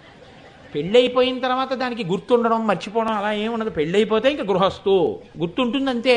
నువ్వు మర్చిపోతావేమో అనే యజ్ఞోపవీతానికి ఇంకో పోగు కూడా వేసేస్తారు.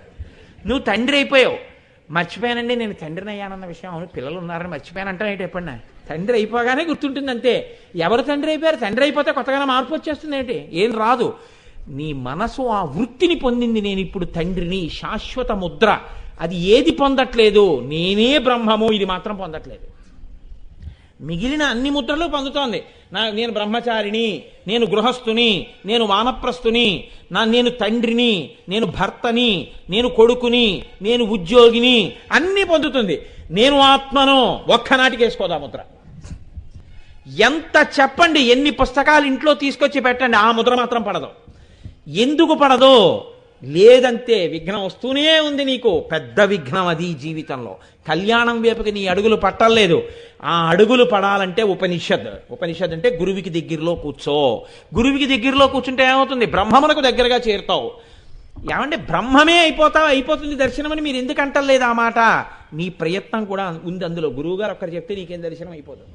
నీకా కుతూహలం ఉండాలి, నీకా భక్తి ఉండాలి, నీకా తెలుసుకోవాలన్న తాపత్రయం ఉండాలి. అది లేకపోవడమే విఘ్నం. నీకా కుతూహలం లేకపోవడమే విఘ్నంగా నిలబడిపోయి ఉంటుంది అంతే. అప్పటికక్కడికి అయిపోయింది. ఇక మళ్ళీ జీవితంలో ఎప్పుడు దాని గురించి తెలుసుకోవలసిన అవసరం లేదు. అప్పుడు ఏమైపోయింది? అదే విఘ్నముగా నిలబడి జీవబ్రహ్మైక్య సిద్ధి వైపుకి నడవనివ్వదు. ఇది ఇటువంటి స్థితి కలిగితే విఘ్నము కలిగినది. అప్పుడు ఎంతసేపు ఇది నేను, ఈ చేతులు నేను, నాది, ఈ కొడుకు నావాడు, భార్య నాది, అజ్ఞానం వెర్రితలను వేయడం మొదలు పెడుతుంది. కాబట్టి పుర్యస్థాధిపత్యమును పొందుట అంటే ఇవి నేను కాదు, నా చేత ధరింపబడినటువంటివి, నేను లోపల ఉన్నాను. ఆ నేను, అందులో ఉన్న నేను అన్నీ ఒక్కటే. వారు నేనంటారు, నేనంటాను, నేను మిమ్మల్ని నువ్వు అంటాను, మీరు నన్ను నువ్వు అంటారు. అంటే నువ్వు అంటలేదు కదండి, మీరు అంటారు కదా, అంటాం కదండి అని అనుకోకండి. మీరన్నా నువ్వే, కొంచెం తక్కువ స్థాయిలో నువ్వు, కొంచెం గౌరవ స్థాయిలో మీరు. రెండవుతోంది కదండి, రెండవుతోంది తప్ప అసలు మీలో ఉన్న నేనుకి నాలో ఉన్న నేనుకి తేడా ఏం లేదు. రెండు నేనులు ఒకటే అని గుర్తుపట్టలేం. ఇది ఎలా ఉంటుందంటే, వెనకటి ఒక ఆయనకి హిందీ ఏదైనా మాట్లాడండి అంటే పాప ఆయనకి ఇదరావు, అదొక్కటే వచ్చు. కాబట్టి హిందీ రాదని చెప్పడం ఎందుకని చెప్పేసి మీరు ఏదైనా హిందీలో మాట్లాడండి అంటే అక్కడ ఉన్న ఆయన ఇదరావు అన్నాడు. అంటే ఆయన వచ్చాడు.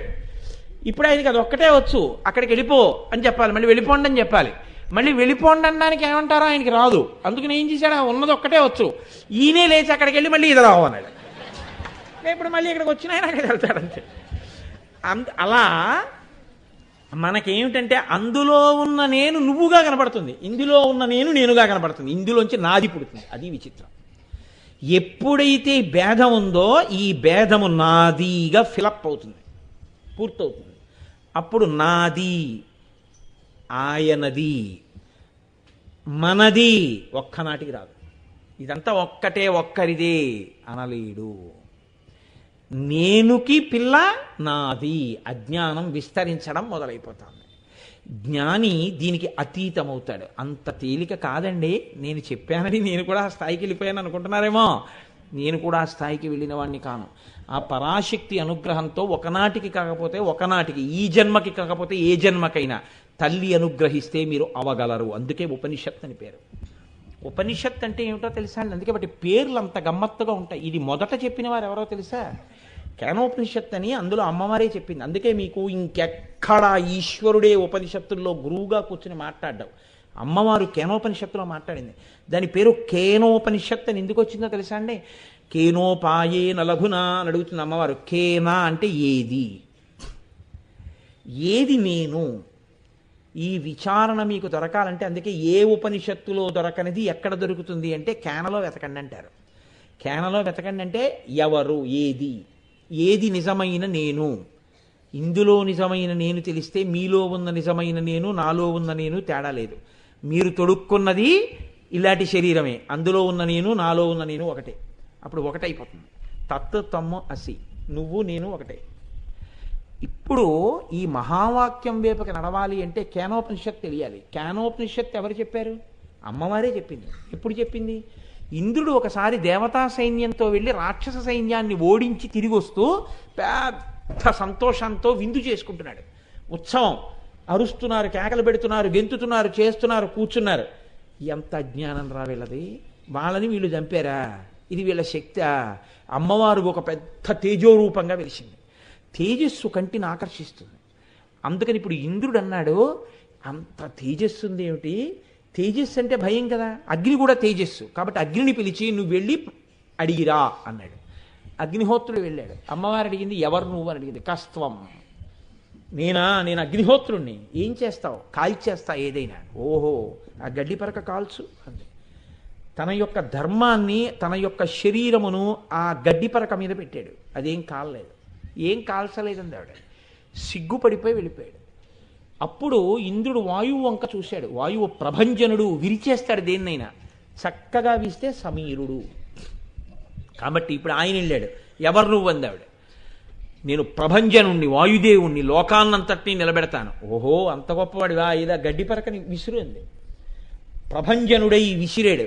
కదలలేదు గడ్డి పరక.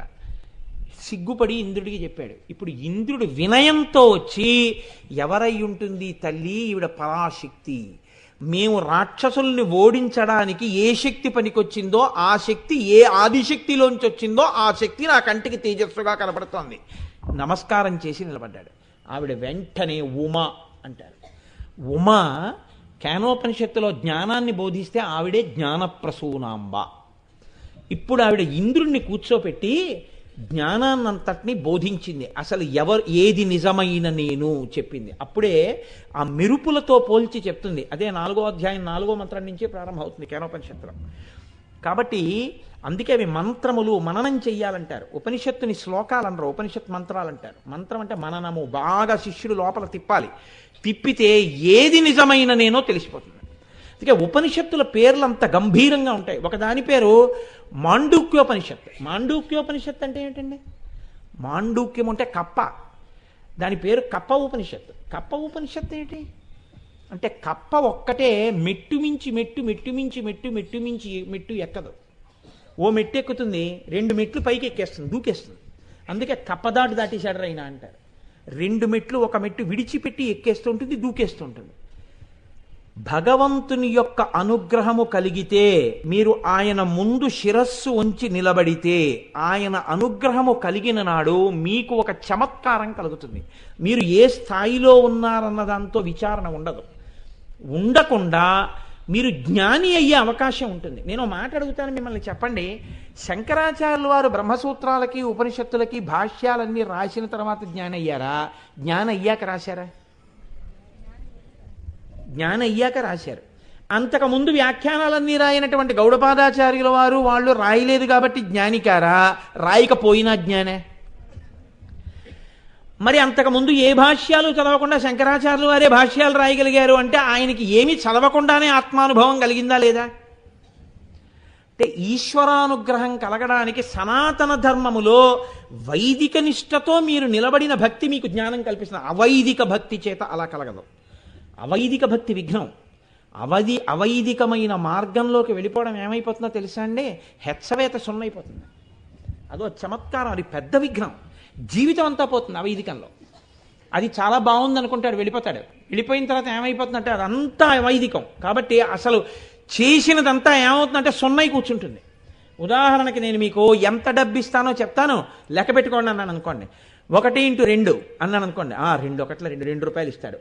x3, అబ్బా 2 3 6 రూపాయలు ఇస్తాడు. x4 6 4 24 రూపాయలు ఇస్తాడు. x5 అబ్బా 24 5 120 రూపాయలు ఇస్తాడు. x6 అబ్బా ఏదో 720 రూపాయలు ఇస్తాడు. x8 ఇలా చెప్తున్నాను. మీరు గౌరవ హెచ్చవేతలు వేసుకుని వేలు లక్షలు కోట్లలోకి వెళ్ళిపోతుంది. ఓరి నాయనో ఎంత ఇచ్చేస్తున్నాడో అనుకుంటున్నారు. పెరిగిపోతుంది. x0 ఏమైంది? 0 అయింది. అవైదికమైనటువంటి పూజ, అవైదికమైన ధోరణి చివరికి మిగిల్చేది 0. ఏమీ ఉండదు అందులో. సనాతన ధర్మం 1కి 10 మాటలు వైదికాన్ని ఎందుకు ప్రస్తావన చేస్తుందో తెలుసా అండి? ఇలాగే వెళ్ళు, ఇలాగే వెళ్ళు, ఇలాగే వెళ్ళు. విడగొట్టి భక్తి జ్ఞాన కర్మలను యోగాలు చేసి ఎందుకు మాట్లాడుతుంది? అవైదికం వైపుకి వెడితే చివరికి సొన్నైపోతావు. అలా వెళ్ళకూడదు, అస్సలు మార్గం కాదది. కాబట్టి వైదిక మార్గావలంబనమునందు ఈశ్వరానుగ్రహం కలిగిందనుకోండి, ఇంత చేస్తేనే మీరు ఆ స్థాయిని పొందుతారనే ఉండదు ఎక్కడను. మీకు జ్ఞానము ఈశ్వరానుగ్రహముగా కలుగవచ్చు. నేను మీకు ఒక ఉదాహరణ చెప్తాను. మనం పురంధరదాస్ గారు అని పురంధరదాస్ గారి కీర్తనలు పాడతాం. పురంధరదాసు గారంతటి స్వార్థజీవి ప్రపంచంలో ఎవరు ఉండరు. ఆయన పిల్లికి బిచ్చం కూడా పెట్టడం. ఆయన భార్య, నాకు జ్ఞాపకం ఉంటే సరిగ్గా ఏంటంటే నేను ఎప్పుడో చదివాను, సరస్వతి అనుకుంటాను ఆవిడ పేరు. ఆవిడ పాపం చాలా భక్తి తత్పరురాలు. ఆయన ఇంటికి ఒక బ్రాహ్మణుడు కొడుక్కి ఉపనయనం చేసుకోవడం కోసమని ఏదైనా ఇమ్మని అడగడానికి 6 నెలల పైన తిరిగాడు. ఆయన రేపురా మాపురా అనేవాడు, ఇచ్చేవాడు కాదు. ఎందుకంటే తిరిగి తిరిగి విసిగిపోతాడులే బ్రాహ్మణుడు. ఆయన అలాగే తిరుగుతున్నాడు. ఈవిడికి సిగ్గేసింది. ఓ రోజున భర్త ఇంట్లో లేనప్పుడు బ్రాహ్మణుడు వచ్చాడు. ఇన్ని మాటలు ఎందుకు తిరుగుతావా మా ఆయన చుట్టూ? ఇదిగో ఈ ముక్కు పుడక పట్టుకెళ్ళి ఎక్కడైనా అమ్మి ఆ డబ్బు పెట్టి నీ కొడుకు ఉపనయనం చేసుకోమని ఆవిడ ముక్కు పుడక బ్రాహ్మణుడికి ఇచ్చింది. ఆ వెర్రి బ్రాహ్మణుడు పురంధరదాసు గారు బంగారు వర్తకుడు, ఆయన దగ్గరికి పట్టుకెళ్ళాడు ఆ ముక్కు పుడక అమ్మడానికి. ఆ ముక్కు పుడక చూడగానే పురంధరదాస్ గారు కనిపెట్టాడు, ఇది మా ఆవిడిదేనని. ఇన్ని గేదుల్లో ఉండిపోయినా ఎవడి గేది వాడికి తెలుస్తుంది. ఆ ప్రజ్ఞ ఉంది ఆయనకి. అందుకని ఆయన చూడగానే ఓ ఇది మా ఆవిడ ముక్కు పుడక అని కనిపెట్టాడు. ఆయన అన్నాడు, అబ్బో లెక్క కడతాను కానీ మధ్యాహ్నం రా డబ్బిస్తానని వెంటనే అక్కడ ఉన్నటువంటి పెట్టిలో పెట్టి కొట్టు తాళం వేసి ఇంటికి వెళ్ళాడు. ఇంటికి వెడితే ఆవిడంది అకస్మాత్తుగా వచ్చాడని, భోజనానికి వచ్చేసారా, రండి వడ్డించేస్తానండి. కాదులే నీ ముక్కు పుడకట్రా అన్నాడు. ఇది పొద్దున్న ఇచ్చాను, మధ్యాహ్నానికి వచ్చేసాడు ముక్కు పుడకని. ఏం లేదు, ఏదో స్నానం చేస్తూ ముక్కు పుడక దేవతార్చన మంటపంలో పెట్టాను, ఇస్తానులేంటి, ఏమంత కంగారు, రండి భోజనం చేయండి అండి. భోజనం నువ్వు తర్వాత పెట్టుకొని ముందు ముక్కు పుడకట్రా అన్నాడు. ఆవిడకి తెలిసిపోయింది, వెర్రి బ్రాహ్మడు ఇక్కడికే వెళ్ళిపోయాడో ఏమిటో, ముక్కు పుడక అంటున్నాడు. ఇప్పుడు ముక్కు పుడక ఇచ్చానని చెప్పానా, చంపేశాడే. సరికదా, బ్రాహ్మణుడి ముక్కు పుడక ఇచ్చినందుకు ఆయనకి దెబ్బలాట, నాకు దెబ్బలాట ఎందుకు వచ్చింది, ఇంకా నేను వేగలేను, ప్రాణం తీసేసుకుంటానని ఆవిడ విషం కలుపుకుంటోంది. కలుపుకుంటుంటూ పాండురంగా నన్ను నీలో చేర్చుకో అంటోంది. అందులో ఆవిడ ముక్కు పుడక కనపడింది. ఆవిడ ముక్కు పుడక తీసి కడిగి భర్తకి ఇచ్చింది. ఆయన ముక్కు పుడక చేత్తో పట్టుకుని, ముక్కు పుడక నేనే కదా కొట్లో పెట్టొచ్చాను, ఈవిడికి ఎక్కడిది ముక్కు పుడక అని మళ్ళీ కొట్టుకెళ్ళాడు. కొట్టుకెళ్ళి తలుపు తీసి పెట్టి తీశాడు. పెట్టిలో ముక్కు పుడక లేదు. అంతే. ఈశ్వరుణ్ణి నమ్మినందుకు మా ఆవిడ ఆ స్థితిని పొందింది. ఈ కొట్టుని ఆస్తిని నమ్ముకున్నందుకు నేను ఈ స్థితిని పొందాను. ఉత్తర క్షణం వెళ్ళి భార్య కాళ్ళ మీద పడ్డాడు. తన ఆస్తినంతటినీ దానం చేసి మహాభక్తుడై పురంధరదాస్ గారి కీర్తనలు రచించి మహాపురుషుడైపోయాడు. ఇప్పుడు నాకు చెప్పండి, ఈ స్థాయి తర్వాత ఈ స్థాయిని చెప్పడం కుదరదు. ఈశ్వరానుగ్రహం మీద ఆధారపడి ఉంటుంది. ఈశ్వరానుగ్రహం కోసం నువ్వు మాత్రం వైదిక మార్గంలో వెళ్ళవలసి ఉంటుంది. వైదిక మార్గంలో నువ్వు వెడుతుండగా ఎప్పుడు నీ మీద పడిపోతుందో తెలియదు అనుగ్రహం. పడిపోతే నీకు బ్రహ్మజ్ఞానం చేత మోక్షం.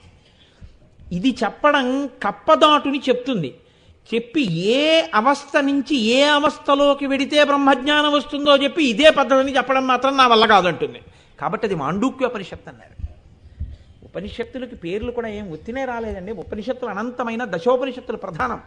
అందులో కేనోపనిషత్తు, ఈశావాస్యోపనిషత్తు, మాండూక్యోపనిషత్తు, కఠోపనిషత్తు, ప్రశ్నోపనిషత్తు, వీటికి పేర్లు వచ్చాయంటే అంత గొప్ప గొప్ప సారాంశం వాటిలో పెట్టి ఉండడం వల్ల వచ్చేసాయి ఆ స్థితి. కాబట్టి ఇప్పుడు మీరు ప్రధానంగా గమనించవలసినటువంటి విషయం ఏమి అంటే, అసలు విఘ్నము పోవుట అంటే అమ్మవారు ఆయన వంక చూసి గణపతిని సృష్టించుట అంటే, మీరు పరమభక్తితో భగవంతుని యొక్క పాదములు పట్టుకోవడం మీకు అలవాటైపోతే, ఈ భక్తి చేత క్రమక్రమంగా లోపల రాజుకుంటున్నటువంటి నిప్పు, ఆ జ్ఞానము ఏ క్షణంలోనైనా కలగవచ్చు. దానివల్ల మీరు కైవల్యమును చేరవచ్చు, కళ్యాణమును పొందవచ్చు. కానీ ప్రయత్నం అనేది వైదిక మార్గంలో ప్రారంభమై మీరు వెనక్కి వెళ్ళడం మొదలు పెట్టాలి. ఇది వెళ్ళనంతసేపు ఈశ్వరార్చన ఎక్కడి వరకు ఆగిపోతుందో తెలుసా అండి? ఎప్పుడూ 2 దగ్గరే ఆగుతుంది. మీరు బాగా జ్ఞాపకం పెట్టుకోండి, 2 దగ్గరే ఆగుతుంది. ఒకటి దేని దగ్గర? సుఖం అక్కడ ఆగుతుంది. నాకు ఈశ్వర ఇది ఇప్పించు, ఈశ్వర నాకు ఇది ఇప్పించు, ఈశ్వర నాకు ఇది ఇప్పించు, దీని దగ్గర ఆగుతూ ఉంటుంది. లేకపోతే రెండు ఏమిటవుతుందంటే ఈ దుఃఖం తీసేయి, ఈ దుఃఖం తీసేయి, ఈ దుఃఖం తీసేయి, దీని దగ్గర అవుతుంది. మీరు బాగా గమనించండి. ఈ రెండిటి దగ్గర ఆగిపోతుంటే పెద్ద విఘ్నం దగ్గర ఆగి ఉన్నాడు. కామ్యంతోనే నిలబడతాడు, అకామ్యం ఎప్పుడు చేయడు. అసలు ఏ కోరిక లేకుండా పూజ చేయడం, ఏ కోరిక లేకుండా ఈశ్వరార్చన ఉండదు ఆయనకి. అసలు అందులో పరవశం ఉండదు. ఈశ్వరుణ్ణి ప్రార్థన చెయ్యాలన్న ఆర్తి ఎందుకుంటుందో తెలుసా అండి ఆయనకి. ఆయనకి ఏదో కష్టం ఉంది. ఇప్పుడు ఆ దుఃఖం పోవడానికి వెళ్ళినా ఆర్తితో చేస్తాడు. లేకపోతే ఏదో సుఖం కావాలి, దాని ఎందు చాలా మగ్నత ఉంది, అది పొందాలని, దానికోసమన్నా ప్రార్థన చేస్తాడు. ఈశ్వరుణ్ణి ప్రార్థించకుండా ఉండలేనని ఆర్తితో మాత్రం చేయడు. ఇప్పుడు ఇలా చేయకుండా నేను ఉండలేనండి అందుకు చేస్తానండి అని తను చేయడు. ఇది పై మెట్టు. ఆ మెట్టికి ఎక్కలేవు, నువ్వు ఇక్కడే ఉంటావు. సుఖము దుఃఖము ఈ రెండు ఏం చేస్తాయని అడిగింది శాస్త్రం. బాగా పట్టుకోండి. రెండింటి ఫలితం ఏమీ అని అడిగింది. ఒకవేళ సుఖం ఇచ్చానయా ఏం చేస్తావు, దుఃఖం ఇచ్చానయా ఏం చేస్తావు అని అడిగింది. డొక్కలు నొప్పి వస్తాయి. మీరు జాగ్రత్తగా గమనించండి. సుఖం బాగా ఇచ్చేసాను అనుకోండి, మీకు డొక్కలు నొప్పి పెడతాయండి. ఎందుకో తెలుసా? సుఖం అంటే ఏంటంటే మనసు సంతోషం అయిపోవడం, అన్ని కష్టాలు మర్చిపోవడం. మిమ్మల్ని నవ్వించేసాను అనుకోండి, కాసేపటికి అంటారు అబ్బా డొక్కలు లాగేస్తున్నాయండి, ఇంక నవ్వలేను బాబాయ్, ఇంకా నవ్వించకండి అంటారు. నవ్వు ఎక్కువైపోయినా సుఖం ఎక్కువైపోయినా డొక్క నొప్పి. అదే పనిగా ఏడుస్తున్నాడు అనుకోండి, ఏడిచి డొక్కలు లాగేస్తున్నాయండి, ఇంకా పాప ఆయన్ని పోనీ గుర్తు చేయకండి, వదిలేయండి, ఏడవడు ఇంకంటారు. ఏడిస్తే వచ్చేది డొక్క నొప్పి, నవ్వితే వచ్చేది డొక్క నొప్పి. ఓరి పిచ్చాడా, రెండింటితో నువ్వు పొందేది ఒక్క స్థాయి. ఎందుకు అది అడుగుతావు అస్తమానం? ఈ రెండిటిని దాటి రెండిటిగా సాక్షిగా ఉండగలిగిన స్థితికి ఎందుకు వెళ్ళావు? ఈ పైమెట్టు ఎక్కాలంటే నువ్వు అకామ్య పూజ నేర్చుకో. పరవశంతో చెయ్యకుండా ఉండలేక చెయ్యడం నేర్చుకో. అస్తమానం కోరికల కోసం పూజ చేయకు. ఇది చేస్తే ఇది వస్తుంది, ఇది చేస్తే ఇది వస్తుంది, దాన్ని చేయి, మంచిదే. ఆర్తి జిజ్ఞాసురర్థార్థి జ్ఞానీచ భరతర్షభ. మీరు కోరికున్న ఆర్తి ఉన్న ఈశ్వరుణ్ణే పూజ చేయాలి. అలా చెయ్యొద్దు. అసలు కోరిక చెప్పకండి అని నేను చెప్తే తప్పు. నా ఉపన్యాసం అలా చెప్పకూడదు. నేను మీరు కోరిక ఈశ్వరుడికి చెప్పుకోండనే చెప్పాలి. మీరందరూ చూడండి మీకు ఫలితం కలుగుతుందని నేను సువాసిని పూజ చేయించచ్చు, తప్పులేదు. మీ అందరూ కోటి కుంకుమార్చన చేసుకోండి, మీ సౌభాగ్యాలు బాగుంటాయని చెప్పి చేయించచ్చు, తప్పులేదు. ఎప్పుడు ఇందుకే చెయ్యండి అని మాత్రం నేను చెప్పకూడదు. ఎందుకు చెప్పకూడదో తెలుసా? ఈ పరవశం అన్నీ ఉన్నప్పుడు కూడా భగవంతుణ్ణి సేవించకుండా ఉండలేక సేవించండి అని చెప్పాలి. తండ్రి దగ్గరికి కొడుకు వస్తే ఎప్పుడూ డబ్బుల కోసమే వస్తాడనుకోండి, అసహ్యంగా ఉంటుంది తండ్రికి. వాడు ఏమండో అబ్బాయి వచ్చాడంటే ఏదో అవసరం వచ్చి ఉంటుంది అన్నారనుకోండి, తండ్రికి దిగులు ఉందన్నమాట. కొడుకు వచ్చాడండి అంటే వీడు నన్ను చూడకుండా ఉండలేక మళ్ళీ వచ్చాడేమోనే, తలుపు తీయాలని అనుకోండి, ఒక సంతోషం ఉంటుంది. నెల అయింది కదా వాడు నన్ను చూడలేకుండా వచ్చాడు. మీ పూజ అందుకు ఉండాలి.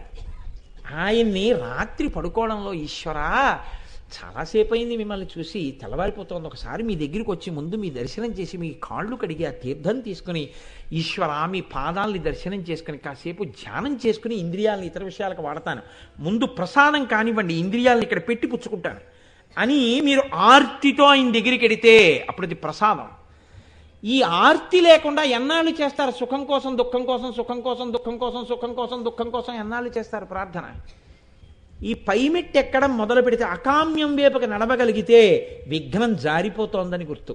అప్పుడు మీ పట్ల ప్రసన్నులై మీ విఘ్నాన్ని తొలగించడానికి వాళ్ళిద్దరూ నవ్వుతున్నారని గుర్తు. ఆ నామాన్ని మీకు అన్వయం చేయాలండి. ఆవిడ అక్కడెక్కడో ఫలకాన్ని సృష్టించింది ఎన్నాళ్ళు చెప్తారా కదా మీరు? అందుకు కాదు, మీకెలా పనికొస్తోంది అని మీరు ఆలోచించాలి.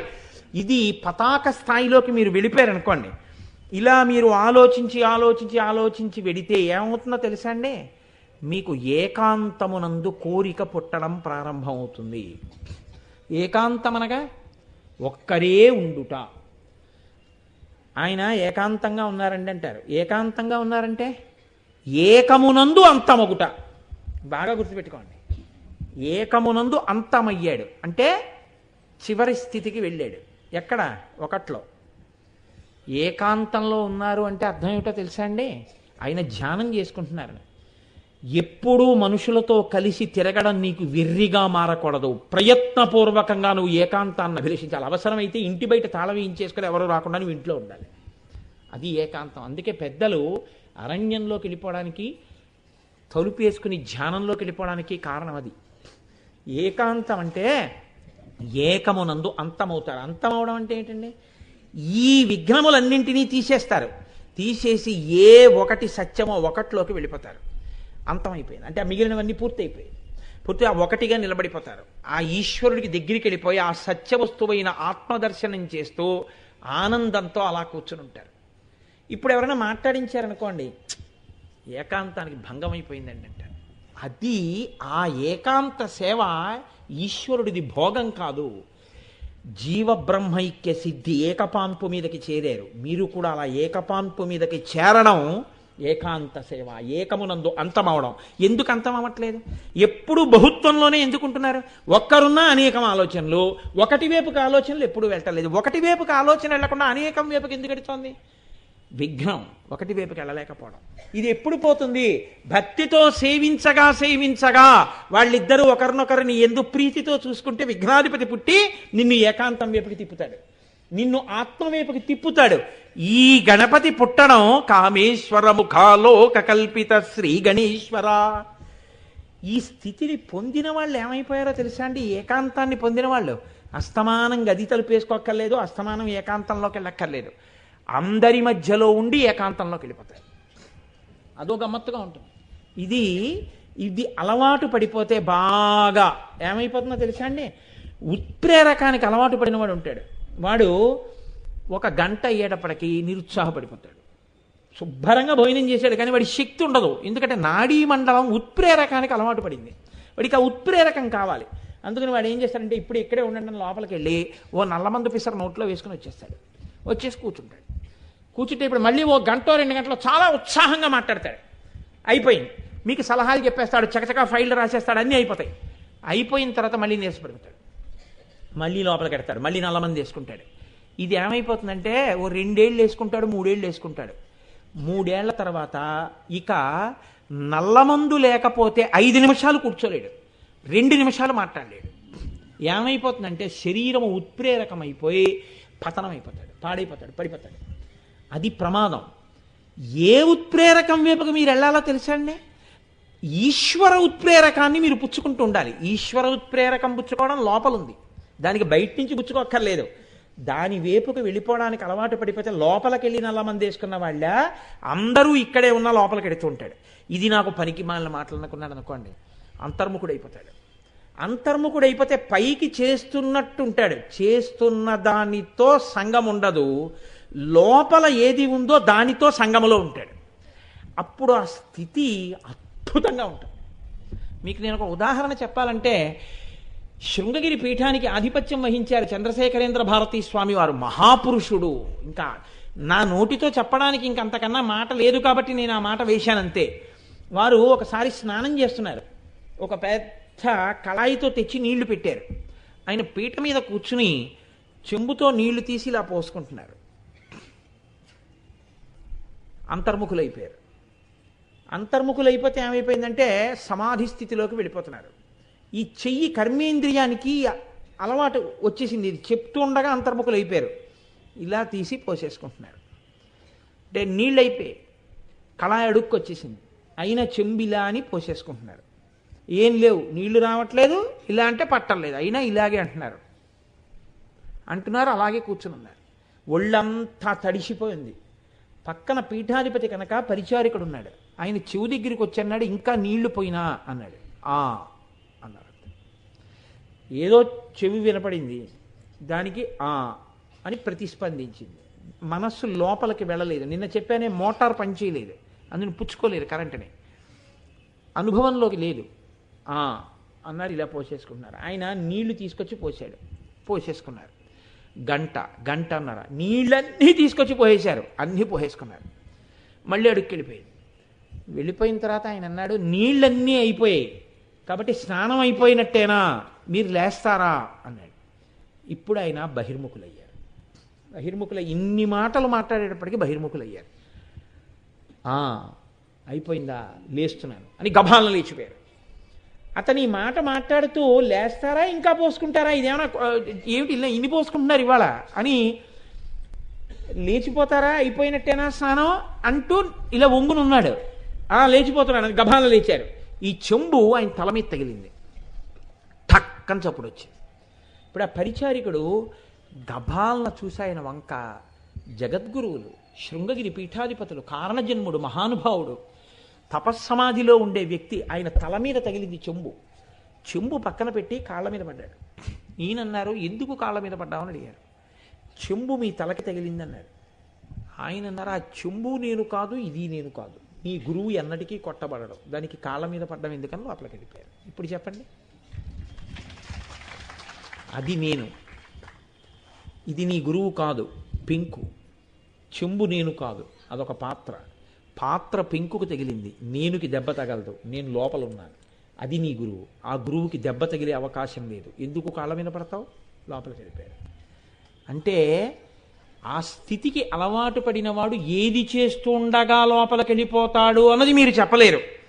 అంత చిత్రంగా, అంత ఆశ్చర్యకరంగా లోపలికి వెళ్ళిపోతుంటారు. ఇలా వెళ్ళిపోగలిగినటువంటి స్థితి కానీ ఎవరికైనా వచ్చిందా, వాడు ఖచ్చితంగా అదృష్టవంతుడే. అందుకే మీరు చూడండి, మనం మనుష్య జన్మకి అత్యంత ప్రయోజనం ఇది, ఈ లోపలికి వెళ్ళడమే. ఎప్పటికైనా లోపలికి వెళ్ళి ఈశ్వరుణ్ణి పొందాలి. అయ్యో పొందలేకపోతున్నానని ఏం చేస్తే లోపలికి వెడతావో చెప్పడానికే దేవాలయాలు కడతారు. మనకి దేవాలయం కట్టడం అంటే మీ ఇష్టం వచ్చినట్టు కట్టకూడదు. జ్ఞాపకం పెట్టుకోండి. ఇవాళ రేపు ఎవరి ఇష్టం వచ్చినట్టు వాళ్ళు గుడి కడుతున్నారు. గుడి కడితే ఆలయమునకు ఆగమం ఉంటుంది. ఆగమం ప్రకారమే ఆలయం కట్టాలి. ఆగమము ప్రకారము కట్టబడని గుడి కాదు, అది దేవాలయం కాదు. మీకేమీ ఇవ్వదు అది. అందులోకి ప్రవేశిస్తే మీకు ఏ విధమైనటువంటి ఉపకారము జరగదు. ఏది ఆగమము ప్రకారం ఉంటుందో అది మాత్రమే మిమ్మల్ని అనుగ్రహిస్తుంది. ఎందుకో తెలుసా అండి, ఆగమం ప్రకారం నిలబడినటువంటి దేవాలయం ఏదుందో అది మిమ్మల్ని అంతర్ముఖుల్ని చేస్తుంది. మీకు నేను ఒక ఉదాహరణ చెప్తాను, మీరు పట్టుకుంటారు. మనం గుళ్ళోకి వెడతాం. గుడి లోపలికి మీరు వెళ్ళగానే మొట్టమొదట దేని వంక చూస్తారు? ఇలా పైకి చూస్తారు, గుడి వంక. గుడి మీద అన్నీ ఏముంటాయి? పరమ కామమునకు సంబంధించినటువంటి మూర్తులన్నీ ఉంటాయి. ఎంత చిత్ర విచిత్రమైనటువంటి రతిభంగిమలన్నీ ఉంటాయి పైన. ఎందుకుంటాయో తెలుసా అండి? దీని లోపలికి వచ్చేటప్పుడు ముందు మనసులో కామాన్ని తీసి, కళ్ళ ముందు అవి కనపడుతున్నా నీ లోపలికి వెళ్లకుండా మధ్యలో కవాటం తెంపే. మనస్సు ఈశ్వరాభిముఖం చేయి. ఏ కామము లోపలికి వెళ్ళకూడదు. కంటి ముందు కనపడుతున్నా అదంతా ఆనందమంతా, ప్రజా సృష్టి అంతా, ఈ తంతు అంతా, ఈ విస్తరిల్లడం అంతా ఈశ్వర క్రియ. పరమేశ్వరుడు లోకాన్ని విస్తరిల్ల చేయడానికి ఒక ఆనందహేతువుగా సృష్టి కార్యాన్ని పెట్టాడు. ఈశ్వరమయం చేసే దాన్ని కామోపభోగం కింద చూడకిహ. అందుకని దేవాలయం మీద మీకు ముందు శృంగార భంగిమలో ఉన్న మూర్తులు కనపడతాయి. మీరు గడప దాటి లోపలికి వెళ్ళారు, మహాపురుషులైనటువంటి వాళ్ళు దేవాలయానికి ప్రధాన గడపగా పడుకుని ఉంటారు. అందుకే చెప్పుతో దాటితే ఉత్తర జన్మల్లో 2 కాళ్ళు లేని వాళ్ళని చేస్తారు. మోకాళ్ళ వరకు కాళ్ళు నరికించుకోవలసిన వ్యాధి పుట్టి కాళ్ళు పోతాయి. దేవాలయానికి ఉన్న ప్రధాన గడపని చెప్పుతో దాటితే చెప్పు బయట వదిలిపెట్టి కాలు లోపలికి పెట్టాలి. ఇప్పుడు లోపలికి వెళ్ళిన తర్వాత ముందు ధ్వజస్తంభం కనబడుతుంది. ఎందుకు ధ్వజస్తంభం కనపడాలి? ఇప్పుడు నువ్వు వచ్చింది లోపల ఉన్న ఆత్మధ్వజాన్ని ఎగరై. అక్కడ ధ్వజం మీద ధ్వజం ఎలా ఎగురుతోందో ఇక్కడ ఆత్మధ్వజాన్ని ఎగరవేసి ఇప్పుడు నువ్వు ప్రదక్షిణం చేయి. ప్రదక్షిణ 3 మాటలు చేస్తూ ఉంటారు. ఎందుకు 3 మాటలు అంటే 3 మంటపాలు ఉన్నాయి లోపల. ఒకటి మహామంటపం ఉంటుంది, రెండోది అర్ధమంటపం ఉంటుంది, మూడోది ముఖమంటపం ఉంటుంది. 3 ఉండి తీరాలని చెప్పి ఆగమని చెప్తోంది. ఇప్పుడు ఈ 3 మంటపాలకి 3 ప్రదక్షిణాలు చేస్తారు. 3 మంటపాలకి 3 ప్రదక్షిణాలు చేసినప్పుడు ఈషణత్రయాన్ని విడిచిపెట్టేసి, దారేష, ధనేష, పుత్రేష, ఈ 3 విడిచిపెట్టు. ఈ 3 విడిచిపెట్టి దగ్గరకు వెడుతుంటే బలిపీఠం ఉంటుంది. బలిపీఠం వంక చూడు. నీలో ఉన్న అరిషడ్వర్గాల్ని, కామ, క్రోధ, లోభ, మదమోహ, మాత్సర్యములను బలిపెట్టు. అక్కడ విడిచిపెట్టి ముందుకెడితే ఈశ్వరుడు అధిరోహించేటటువంటి దేవతామూర్తి కనపడుతుంది, వాహనం కనపడుతుంది. శివాలయం అయితే నంది, విష్ణువాలయం అయితే గరుత్మంతుడు, అమ్మవారి దేవాలయం అయితే సింహం. మూర్తి మారుతుందేమో కానీ తత్వం ఒక్కటే ఉంటుంది. తత్వము మాత్రం అంతే. అక్కడ వాహనాలు ఉంటాయి. వాహనము లేకుండా ఆగమమునకు చెందిన ఆలయాలు ఉండవు. అందుకే ఇప్పుడు ఆ వాహనం వంక చూడగానే ఇక్కడ ఈశ్వరుణ్ణి ఎప్పుడూ పెట్టుకున్నటువంటి వీరు ఈ దృష్టి భగవంతుడి మీద పెట్టారు, పృష్ఠభాగాన్ని లోకానికి ఇచ్చారు. నంది ఎప్పుడు శివుణ్ణే చూస్తాడు, పృష్ఠభాగాన్ని ప్రపంచానికి ఇస్తాడు. ప్రపంచం పృష్ఠభాగం వేపుకుంటుంది, ఆయనకి అక్కర్లేదు. ఆయనకి ఏం కావాలి? శివుడు కావాలి. గరుత్మంతుడు విష్ణువుని చూస్తూ ఉంటాడు, పృష్ఠభాగాన్ని లోకానికి ఇస్తాడు. సింహం అమ్మవారిని చూసి హింసాగుణాన్ని వదిలేసింది, పృష్ఠభాగాన్ని ప్రపంచానికి ఇచ్చింది. అమ్మా, నేను కూడా ఇలా కావాలి, నా దృష్టి ఎప్పుడూ నీ మీద నిలబడిపోవాలి. ఇక్కడే ఉన్నావు, ఇక్కడే ఉన్న నీ మీద నా దృష్టి నిలబడడమే వాహనం అవడం. నేను వాహనం అవుతాను, వహిస్తాను, నిన్ను మోస్తుంటాను. ఇక్కడే ఉన్న నిన్ను మోసేవాణ్ణి కావాలి, నిన్ను చూసేవాణ్ణి కావాలి. అందుకు గుళ్ళోకి వస్తున్నాను. ఇప్పుడు మీరు గుడి లోపలికి వెడతారు. లోపలికి వెళ్ళినప్పుడు ఎప్పుడైనా మీరు పట్టుకెళ్ళేవి ఒక్కటే, కొబ్బరికాయ, అరటిపళ్ళు. మీరు సమోసాలు పట్టుకెడతాను, స్వీట్ స్టాల్ నుంచి పట్టుకెళ్ళి కాజాల నైవేద్యం పెడతానని అనరాదు. ఎందుకు అనరాదు? శాస్త్రం ఇమిడి ఉంది ఆగమంలో. మీ నోటికొచ్చినట్టు, మీ చేతకొచ్చినట్టు మీరు చేయకూడదు. దేవాలయంలో శాస్త్రం విధించినట్టు చెయ్యాలి. అందుకే నేను చెప్పా, వైదికమే వైదికమే అనడానికి కారణం అదే. మీరు పట్టుకెళ్ళిన కొబ్బరికాయలోకి నీళ్ళు ఎలా వచ్చాయో మీకు తెలియదు, నీళ్ళు ఎప్పుడు ఆవిరయ్యాయో మీకు తెలియదు. నీరు ఉంటే కొబ్బరిలో ఉన్న తెలుపు చిప్పతో కలిసి ఉంటుంది, నీరు ఆవిరైపోతే తెలుపు చిప్ప నుంచి విడిపోతుంది. మీరు ఇలా అంటే గుడుగుడు గుడుగుడు గుడుగుడు అంటుంటుంది, ఎప్పుడు విడిపోయిందో తెలియదు. విడిపోయిందా దాన్ని మీరు బదలగొట్టకూడదు, పూర్ణాహుతిలో వేసేయాలి. అంటే శరీరము నుంచి విడివడిపోయి జ్ఞానం అయిపోయాడు. నేను ఆత్మ, ఇది శరీరం. గుడుగుడు గుడుగుడు ఆడుతున్నాడంటే తాను వేరని తెలుసుకొని దీనికన్నా వేరుగా ఉండి ఎప్పుడు అంతట్లో అనంతాత్మగా ఉంటానా అని ఉబలాట పడుతున్నాడు. ఇది శరీరము నుంచి వేరయ్యాడు. ఇప్పుడు ఇది పూర్ణాహుతికే పనికొస్తుంది. కురుడి తినడానికి పనికిరాదు, అది భోజ్యము కాదు. ఇప్పుడు కొబ్బరికాయ శిఖ లేకుండా కొట్టకూడదు, పీచు తీయచ్చు, ముచికి తీయచ్చు. కొబ్బరికాయకి శిఖ మాత్రం ఉండాలి, దాన్ని తొడిమనకూడదు. శిఖ అంటారు. శిఖ జ్ఞానమునకు గుర్తు, శిఖ ఉండి తీరాలి. అందుకే ఎవరు సంధ్యావందనం చేస్తారో వాళ్ళకి చిన్న శిఖాభాగమైనా ఉంచుకుంటాం. ఎందుకు ఉంచుకుంటాము అంటే శిఖ జ్ఞానమునకు గుర్తు. నేను చేసే కర్మాచరణము జ్ఞానము వైపుకి వెళ్ళాలి. యజ్ఞోపవీతం ఉన్నవాడు తలనీలాలు ఇచ్చినా శిఖ లేకుండా పూర్ణముండనం చేయకూడదు. అలాగని ఇచ్చేస్తే వెంటనే బ్రాహ్మణ్యం వదిలేసినట్టే. ఏ రోజు శిఖ లేకుండా గుండు చేయించేసుకున్నాడో ఆ రోజు వాడి యొక్క బ్రాహ్మణ్యం వదిలేసినట్టు. అందుకే తజయజ్ఞోపవీతంతే ముండయిత్వా శిరస్తథ అబ్రాహ్మణ్యముపాగమ్య భక్ష గోమాంసముత్తమం అంటుంది వరాహ ప్రాణంలో. శిఖ తీసేసి గుండు చేయించేసుకో, యజ్ఞోపవీతం అవతల పారేసి గోవును చంపి మాంసం తినేసాడు, పోయింది బ్రాహ్మణ్యం. నీవు ఇంకా మహాజ్ఞాని కాలేదు, నువ్వు ఆచరణాత్మకంగా ఉండాలి. ఒక శిఖ ఉండి తీరాలి. ఏమి సిగ్గు నీకు? జ్ఞానమా కావలసింది? శరీరంతో దిక్కుమాలిన శోక నీకు కావలసిందే. ఉండిపోతాననుకుంటున్నావా అలా అందంగా? కాలగతిలో నశించిపోతుంది శరీరం. ఎందుకంత వెంపర్లాట నీకు? శిఖతో ముండనం చేయించుకోవాలి. శిఖ ఉండి తీరాలి. ఈశ్వరుడికి తలనీలాలు ఇచ్చినప్పుడు శిఖ అఖండ జ్ఞానమునకు గుర్తు. రెండుగా కనపడుతూ ఈ శరీరములో ఇక్కడే ఉన్నటువంటి శుద్ధ సత్వముడైనటువంటి పరమేశ్వర దర్శనాన్ని సాకారంగా కోరుతున్నాను. ఆ జ్ఞానము నాకు అందాలి. ఇది కొబ్బరికాయని పగలకొట్టి నీరు తీసేస్తే తెల్లటి కొబ్బరి, ఇదే ఈశ్వరుడు. అది ఈశ్వరుడికి నివేదన. నీరు అభిషేకం చేసేస్తారు, మాయ తొలగిపోతుంది. తొలగింపబడి ఈశ్వరాభిముఖంగా వెళ్ళిపోతుంది. అంటే ఈశ్వరుడు దాన్ని తీసేస్తాడు, వహించి నీకు శుద్ధసత్వం కనపడేటట్టుగా తెల్ల కొబ్బరి కనపడేటట్టు చేస్తాడు. అదే ప్రసాదం. దాన్ని అనుగ్రహంగా నువ్వు పుచ్చుకుంటే ఆ కొబ్బరిని నీకు ఈ జ్ఞానం కలుగుతుంది. పళ్ళు మాత్రమే పట్టుకెళ్ళిస్తావు. దేవాలయమునందు కాయలు ఇవ్వరు, అందుకే పళ్ళే ఇస్తారు. పళ్ళే ఎందుకు ఇస్తారు? పండు రంగు మారుతుంది. దేనికి పుట్టిందో దానికి ఉండదు. ఏ మార్పైనా చిట్ట చివరి స్థితి కోసం మారుతుంది. చెట్టుకి పువ్వు పుట్టింది, పువ్వుగా రాలిపోయింది, పనికిరాదు. పువ్వు పిందె కావాలి. పువ్వు పోయిందని నువ్వు బెంగెట్టుకున్నావా? ఇప్పుడు బెంగపెట్టుకోవు, పిందె అయింది, కావాల్సింది అందుకే. ఇప్పుడు పిందె కాయ అయిపోయింది, బెంగెట్టుకున్నావా? బెంగపెట్టుకోవు. కానీ చెట్టుకు ఉండాలని కోరుకుంటావా కాయ పక్వం అవ్వడానికి? ఇప్పుడు ఆ కాయ ఆకుపచ్చటి కాయ పక్వమైంది, పచ్చగా పండిపోయింది, రంగు మారిపోయింది. ఇప్పుడు ఆ పండు చెట్టుకే ఉండాలని నువ్వు కోరుకున్నా ఇక ఉంటుందా? ఉండదు. పండిపోయిన తర్వాత చెట్టు నదుల కింద పడిపోతుంది. పండిపోగానే పిందెకున్న పులుపు, పిందెకున్న వగరు, కాయకున్న పులుపు పండైపోయేటప్పటికి తీపి అయిపోతుంది. ఊరగాయ పెట్టినప్పుడు కొత్తపల్లి కొబ్బరి ఆవకాయకి మంచి పులుపే, పండిపోయిన కొత్తపల్లి కొబ్బరి తేనె పట్టి. ఎక్కడి నుంచి వచ్చింది ఆ తీపి? లోపల పులుపు తీపి ఎప్పుడైంది? నీలో వస్తున్న మార్పులు, శరీరము మార్పుల్ని గమనించి మార్పులని చూడడం, మారని సత్యాన్ని పట్టుకోవడానికై ఉండాలి. విఘ్నము తొలగాలి ఇందులో. అందుకని నువ్వు మధుర ఫలాలు ఇవ్వాలి. దాని వలన అందులో ఉన్న తీపియే ఆత్మానుభవమునందు కలిగినటువంటి మాధుర్యము. అది చంద్రశేఖరేంద్ర భారతి ఇలా తీపి అనుభవించడంలో ఎడతెరగకుండా తేనె తాగుతుంటావు. ఎంత సంతోషమో ఆ తీపి. ఆ సంతోషకారకమైన ఆత్మానుభవాన్ని నువ్వు అడగడమే మధుర ఫలాల్ని తీసుకెళ్లి ఈశ్వరుడికి నివేదన చెయ్యడం. ఇప్పుడు చేశాక నీకు ప్రసాదం ఇస్తారు. ఈశ్వర, నీ భక్తి చేత నాకు ఇవన్నీ కలగాలి. జ్ఞానమునకు భక్తి ఆలంబనము కాబట్టి భక్తితో నేను దీన్ని పొందుతాను. దేవాలయంలో నీకు పెట్టేవి రెండే. ఒకటి కుంకం పెడతారు, రెండు విభూతి పెడతారు. విభూతి ఇలా పెట్టుకుని కుంకం ఇలా పెట్టుకుంటావు. మహదైశ్వర్యములన్నీ ఎక్కడున్నాయి? ఈ రెండిటిలో ఉన్నాయి. నువ్వు గృహస్థుగా ఉన్నావు, కేవల జ్ఞానము సరిపోదు. నీ భార్య సంతోషంగా ఉండాలి, నీ బిడ్డలు సంతోషంగా ఉండాలి.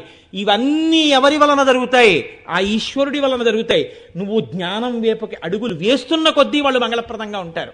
నువ్వు రక్షిస్తే రక్షింపబడరు. నువ్వు ఈశ్వరుడి వైపుకి ఎన్ని అడుగులేస్తే వాళ్ళకంత రక్షణ. అందుకనే విభూతి, కుంకుమ ఈ రెండే అక్కడ పెడతారు. ఈ రెండూ తీసి పెట్టుకోవడం. దక్షిణాది దేవాలయాల్లో అయితే ప్రసాదం అంటే విభూతి. మీరు వెళ్ళిలా చేయబడితే విభూతి వేస్తుంటారు చేతిలో. ఆ విభూతే ప్రసాదంగా ఇస్తారు. ఐశ్వర్యమంతా విభూతియే, ఐశ్వర్యమంతా కుంకుమే. కాబట్టి ఇప్పుడు మీరు అమ్మవారిని కుంకుమార్చన చేస్తే అన్ని ఫలితాలు అందులోంచే వచ్చేస్తాయి. మిథ్యా జగదిధిష్టాన, ఆ మిథ్యపోతుంది, సౌభాగ్యం కుదురుతుంది. బాహ్యంలో సౌభాగ్యం దగ్గర నుంచి ఆంతరమునందు కళ్యాణ సౌభాగ్యం వరకు ఆ కుంకుమార్చన ఎందే ఉంది. అందుకే ఇంకోటి ఎందుకు చేయించరు? కోటి కుంకుమార్చన చేయండి, చేస్తే దానివల్ల అనంత ఫలితం వచ్చేస్తుంది అంతే. కాబట్టి ఇప్పుడు ఇవన్నీ చేశాక మీరు ఏం కోరుకుంటారు దేవాలయంలో? ఇవన్నీ ఇస్తున్నా మీరు కోరుకునేది ఏది? ఓసారి హారతి ఇస్తే బాగుందంటారు. హారతి ఇస్తున్నారు అనుకోండి, అబ్బా హారతి ఇస్తున్నారంటారు. మీకు దీపము హారతి ఈ రెండు ఉంటాయి. ఇవన్నీ నాకు లోపల బాగా నిలబడాలి. గురువు గారు చేసినటువంటి బోధ నా ఎందలా మంగళప్రదంగా నిలబడాలి. అది గుళ్ళో దీపం. గుళ్ళో దీపం గుళ్ళో దీపమే, బయట దీపం బయట దీపమే. తలకట్టు పెట్టిన దీపం, గుళ్ళో పెట్టిన దీపం, రెండు దీపాలైనా ఒకటి అమంగళకర దీపం, ఒకటి మంగళకర దీపం. ఈ దీపాన్ని చూడకుండా వెళ్ళిపోయింది అందులో దీపం. అందుకని వచ్చే జన్మకైనా పుర్రెగా బుద్ధి పుట్టాలి. అందుకని ఆ పుర్రె వెనకాతల తల వెనకాల దీపం పెడతారు. అది పోయే వరకు ప్రేతం. కాబట్టి ఇక్కడ గుడిలో దీపం గురువుగారు చెప్పినటువంటి మాటల వలన కలిగినటువంటి జ్ఞానం.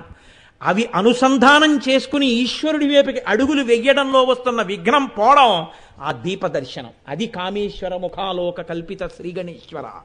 దీనికోసమని నువ్వు దేవాలయంలో కడితే ఆఖరణ నీరాజనం ఇస్తారు. ఇవన్నీ నువ్విస్తే నైవేద్యం చేసి ప్రసాదం ఇచ్చి హారతిస్తారు గంట కొడుతూ. గంట కొట్టినప్పుడు దేవతలు ఆవాహన అవుతారు. ఆ దేవతలు ఆవాహన అయ్యేది అక్కడ కాదు, అక్కడ ఉన్నారు, ఇక్కడికి వస్తారు. శత్రువుల్ని అవిద్యాకారకమైన వాటిని తొలగిస్తారు. తొలగించి నిన్ను కృప చేస్తారు.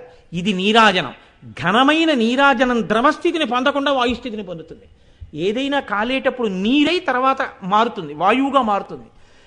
కానీ ఒక మంచుగడ్డ తీసుకొచ్చి వాయువుగా మార్చాలనుకున్నారనుకోండి, మంచుగడ్డని ముందు అలా పెడితే నీరు అవుతుంది, నీరుని మరిగిస్తే వాయువు అవుతుంది. కానీ కర్పూరం మాత్రం శుద్ధ సత్వంలా తెల్లగా ఉండే కర్పూరాన్ని వెలిగిస్తే, మీరు బాగా కర్పూరం వెలిగించి అలా చూడండి, నీరు అవుతుంటుంది. కానీ బాగా నీరు అవ్వకముందే మళ్ళీ వాయువు అయిపోతుంటుంది. ఆఖరికి వచ్చేటప్పటికి జ్వాల అయిపోయేటప్పటికి అందులో ఉన్న తేమ కూడా అయిపోయి అక్కడ నల్లగా మచ్చ పడుతుంది. ఘనము ద్రవమై ద్రవము వాయువు అయిపోవడం వెంట వెంటనే జరిగిపోతుంది. ఈశ్వర, ఇన్ని కోట్ల జన్మలు అయిపోయాయి, ఇంత సమయం అయిపోయింది, ఇప్పటి వరకు వెనక్కి అడుగేయలేదు, విఘ్నాలు వచ్చేసాయి, అయిపోతోంది సమయం, ఎప్పుడు ఆరిపోతుందో తెలియదు దీపం, తొందరగా నన్ను కృప చేయి, నీ కారుణ్యం ఒక్కటే నాకు రక్ష. ఇది అడగడం నీరాజనం పుచ్చుకోవడం. కాబట్టి నీరాజనం పుచ్చుకొస్తే ఇలా అంటాం, కళ్ళకద్దుకుంటాం, ఇది నన్ను అనుగ్రహించుగాక. ఘనస్థితి ద్రవస్థితిని పొందకుండా వాయుస్థితిని పొందినట్టు అంత తొందరగా నేను నీలో కలిసిపోవుగాక. అందుకే రెండు మాటలే గంట. నీరాజనం ఇస్తే గంట, నైవేద్యం పెడితే గంట, ధూపం వేస్తే గంట. పొగలో సువాసన ఉన్నట్టు, పొగ వ్యాపిస్తున్నా సువాసనగా మారినట్టు, కంటి చేత చూడబడిన పొగలో కన్ను తెలుసుకోలేని సువాసన ముక్కు తెలుసుకుంటోంది. ఇక్కడే ఉన్న పరమాత్మ నాకు తెలియబడనప్పుడు గురుబోధ వలన తెలియబడుతున్నాడు, కళ్యాణం అవుతోంది. ఇది నాకు అడ్డొస్తున్నది విఘ్నం తెలియకపోవడం. ఈ విఘ్నం పోవడం నీ చిరునవ్వులోంచి రావాలి. నీ చిరునవ్వు నా మీద పడి ఈ విఘ్నాలు తొలగిపోవాలి. నేను అంతర్ముఖుణ్ణి కావాలి, ఆత్మదర్శనం చెయ్యాలి, నేనెవరో తెలుసుకోవాలి, తత్వమసి మహావాక్యం నాకు అనుభవంలోకి రావాలి, జీవ బ్రహ్మైక్య సిద్ధి కలగాలి, కళ్యాణం కలగాలి. ఈశ్వర, నువ్వు నన్ను ఎందుకు అలా కృప చెయ్యాలి? ఒక్కటే కారణం. శంకర భగవత్పాదులు దశశ్లోకిలో చెప్తారు, ఆకాశశ్చికురాయతే దశ దిశా భోగోదుకూలాయతే సీతాంశు ప్రసవాయతే స్థిరతరానందస్వరూపాయతే వేదాంతో నిలయాయతే సువినయో యస్య స్వభావాయతే తస్మిన్ మే హృదయం సుఖేన రమతాం సాంబే పరబ్రహ్మణి. చంద్రశేఖర పరమాచార్యుల వారికి ఎంత ఇష్టం ఈ శ్లోకాలు. ఈశ్వరా, నువ్వు ఎంత సులభుడవో తెలుసా. ఆకాశశ్చికురాయతే, నేను ఎక్కడికి వెళ్ళాలి తండ్రి నీకోసం? ఆకాశమంతా నీ కేశపాశమే, నువ్వు అంతటా నిండి నిబిడీకృతం అయిపోయి ఉన్నావు, నేను చూడాలనుకోవాలి. కానీ దశ దిశా భోగోదుకూలాయతే, నీకు వస్త్రమో దశ దిశలు నీకు వస్త్రాలే, అంతటా నిండి నిబిడీకృతమైపోయి దశ దిశల్ని వస్త్రాలుగా కట్టుకున్నావు. సీతాంశు ప్రసవాయతే, ఆ చంద్రబింబమే నీ కిరీటంలో పెట్టుకున్న పువ్వు, అంతటి శోభనప్రదంగా ఉంటావు. తండ్రి స్థిరతరానంద స్వరూపాయతే, నీ స్వరూపమే ఆనందం. నిన్ను చూసిన వాడిని, నిన్ను ఇక్కడ పెట్టుకున్న వాడికి కూడా ఆనందమే. చిదానంద రూప శివోహం శివోహం. కాబట్టి వేదాంతో నిలయాయతే, వేదముల యొక్క చివరి భాగములైనటువంటి ఉపనిషత్తులు నీ యొక్క ఆవాస స్థానములై ఉంటాయి. ఆ ఉపనిషత్తే జ్ఞానం ఇస్తుంది. అందుకే నువ్వు దగ్గరికెళ్ళు అంటాం ఉపనిషత్తు. జ్ఞానమునకు ఆలవాలమై ఉంటాయి ఆ ఉపనిషత్తులు. వేద సువినయో యస్య స్వభావాయతే, అయ్యో ఎలా కనపడతాడు, ఇక్కడున్నాడే, ఆత్మస్వరూపంలో ఉన్నాడే, పరమాత్మ కనపడతాడా అని మనం బెంగపెట్టుకోక్కర్లేదు. ఆయన ఈ కంటితో చూడడానికి వీలైనటువంటి రీతిలో దక్షిణామూర్తిగా అక్కడే కూర్చునున్నాడు. కాబట్టి చూడాలనుకుంటే సాకారంగా కనపడతాడు తండ్రి. అందుకుని గుళ్ళోకి ఎడుతున్నావు. తస్మిన్ మే హృదయం సుఖేన రమతాం సాంబే పరబ్రహ్మణి. తండ్రి ఎక్కడికి వెళ్ళాలి? ఇక్కడే ఉన్నావు. నేను ఇలా అంతర్ముఖుడనయ్యానా, నీ పాదార విందములను చూసి రమించిపోతాను. కానీ నా దౌర్భాగ్యం ఏమిటో తెలుసా తండ్రి, నువ్వు ఇంత సులభుడవు. ఎంత సులభుడవు అంటే మహానుభావుడు ఏడిచాడండి. అప్పై దీక్షితుల వారు విపరీతమైన భక్తితో పరమశివుణ్ణి సేవించి ఒక రోజున శిష్యుల్ని పిలిచి అన్నాడు, ఒరే నేను చేయడం కాదురా, నా మనసు నిజంగా ఈశ్వరుడు యందు నిలబడిందా, నేను చూడాలనుకుంటున్నాను రా. ఒక ఔషధం ఉంది, అది తాగితే 2 గంటల సేపు పిచ్చెక్కిపోతుంది, నేను ఆ ఔషధం తాగేస్తాను, తలుపులేసేయండి. నేను ఉన్మాదంతో పిచ్చెక్కిపోయి నోటితో ఏం మాట్లాడతానో చూడండి. పిచ్చెక్కినప్పుడు మనసు స్వాధీనంలో ఉండదుగా. నేను ఏం చెప్తున్నానో మీరు రాయండి. అప్పుడు కూడా నా మనసు ఈశ్వరుణ్ణే పట్టుకుంటే నేను ధన్యుణ్ణిరా, ఏది మాట్లాడినా రాయండి, మొహమాట పడకండి, గురువుగారు అన్నారని అన్నారు. అని ఆ పిచ్చెక్కే మందు తాగారు, తలుపులేసేశారు శిష్యులు. ఆయన 50 శ్లోకాల్లో పరమేశ్వరుణ్ణి స్తోత్రం చేశారు. దాన్ని ఆత్మార్పణ స్తుతి అంటారు. ఒక్కొక్క శ్లోకం అమృత భాండం అప్పై దీక్షితుల వారు చేసింది. ఆయన బహిర్ముఖులయ్యారు. 2 గంటల తర్వాత దాని ఉన్మాదం పోయింది, పడిపోయారు. పడిపోతే శిష్యులు తలుపు తీసి తీసుకొచ్చారు. ఏం మాట్లాడాను రా అన్నారు. గురువుగారు ఈ శ్లోకాలు పలికారండి అన్నారు. అప్పుడు చూశారు చంద్రశేఖర పరమాచార్యకి ఎంత ఇష్టం ఆ శ్లోకాలంటే. ఉన్మత్త పంచశతి అంటారు. అందులో చూడండి, మహానుభావుడు అంటాడు, అర్కద్రోణ ప్రభృతిభి కుసుమైరర్చనం తే విధేయం ప్రాప్యంతేన స్మరహర ఫలం మోక్ష సామ్రాజ్యలక్ష్మీ ఏతజ్ఞానన్నపి శివ శివ వ్యర్థయన్ కాలమాత్మన్ ఆత్మద్రోహీకరణ వివశో భూయసాధ పతామి. తండ్రి నీకేమివ్వాలయా? ఎవరికీ అక్కర్లేని జిల్లేడు పువ్వు, ఎవ్వరికీ అక్కర్లేనటువంటి తుమ్మి పువ్వు తెచ్చి నీ పాదాల మీద వేస్తే జ్ఞానం ఇచ్చేస్తావు, దర్శనం ఇచ్చేస్తావు. ఆత్మద్రోహి, నాకు నేను ద్రోహం చేసుకున్నవాడిని. అసలు నీ పాదాల మీద 2 పువ్వులు, ఎవ్వరికి అక్కర్లేని జిల్లేడు పూలు, అక్కర్లేని తుమ్మి పూలు వేస్తే నువ్వు సంతోషిస్తావు. ఇంత ప్రసన్నమూర్తివి. ఇది తప్ప అక్కర్లేనివన్నీ ఆలోచించాను, అక్కర్లేని వాటి కోసం పరుగులు తీశాను. నీ అనుగ్రహానికి మాత్రమే అన్నడూ రాలేదయ్యా. కారణం ఏమిటి? విఘ్నం. ఏదో ఒకటి అడ్డొచ్చింది, అన్నీ ఆలోచించా, ఇది ఆలోచించాలా. నీ అనుగ్రహం గురించి నేను ఆలోచించలేదు. తండ్రి ఎంత తప్పైపోయింది తండ్రి, ఆత్మద్రోహి, పతనమైపోయాను. ఈశ్వరా కరుణించవా, ఇప్పటికైనా నన్ను రక్షించవా. ఔషధాన్ని సేవించి అప్పై దీక్షితుల వారు చెప్పుకున్నారండి. నిజంగా ఈశ్వరా కాలం వృధా అయిపోయింది, తండ్రి అనుగ్రహించు. ఇహ ద్రవస్థితి వాయుస్థితి కాదు, తిన్నగా ఇప్పుడే నీ అనుగ్రహం ప్రసరిస్తే మాండ్యూక్కోపనిషత్తులో లాగా నేను ఎందుకు అజ్ఞానాన్ని పొందలేను, ఈ ఆర్తి మీకు కలిగితే ఈశ్వరానుగ్రహం కలగడమే.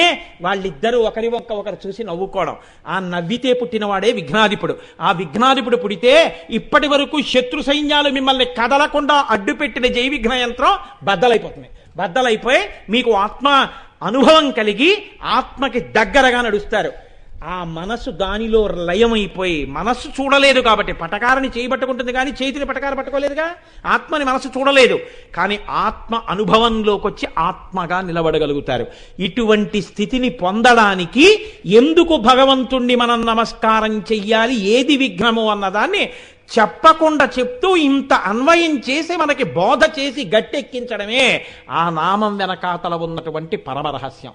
కాబట్టి కామేశ్వర ముఖాలోక కల్పిత శ్రీ గణేశ్వర, దీన్ని బహుభంగిమల ఉపాసనలోకి తీసుకెడితే ఈ నామం కొన్ని రోజుల పాటు వెళ్ళిపోతుంది. కానీ ప్రధాన సారాంశాన్ని మీరు గ్రహించగలిగారు. మీరు ప్రాజ్ఞులు, మీకు ఇంత చెప్పక్కర్లా, మీకే తెలుసు చాలా విషయాలు, ఏదో వింటారు వినయంతో అంతే. కాబట్టి రేపటి రోజున మళ్ళీ వేరొక నామాన్ని మీకు అనుసంధానం చేసే శక్తి అమ్మవారు నాకు కటాక్షించుగాక.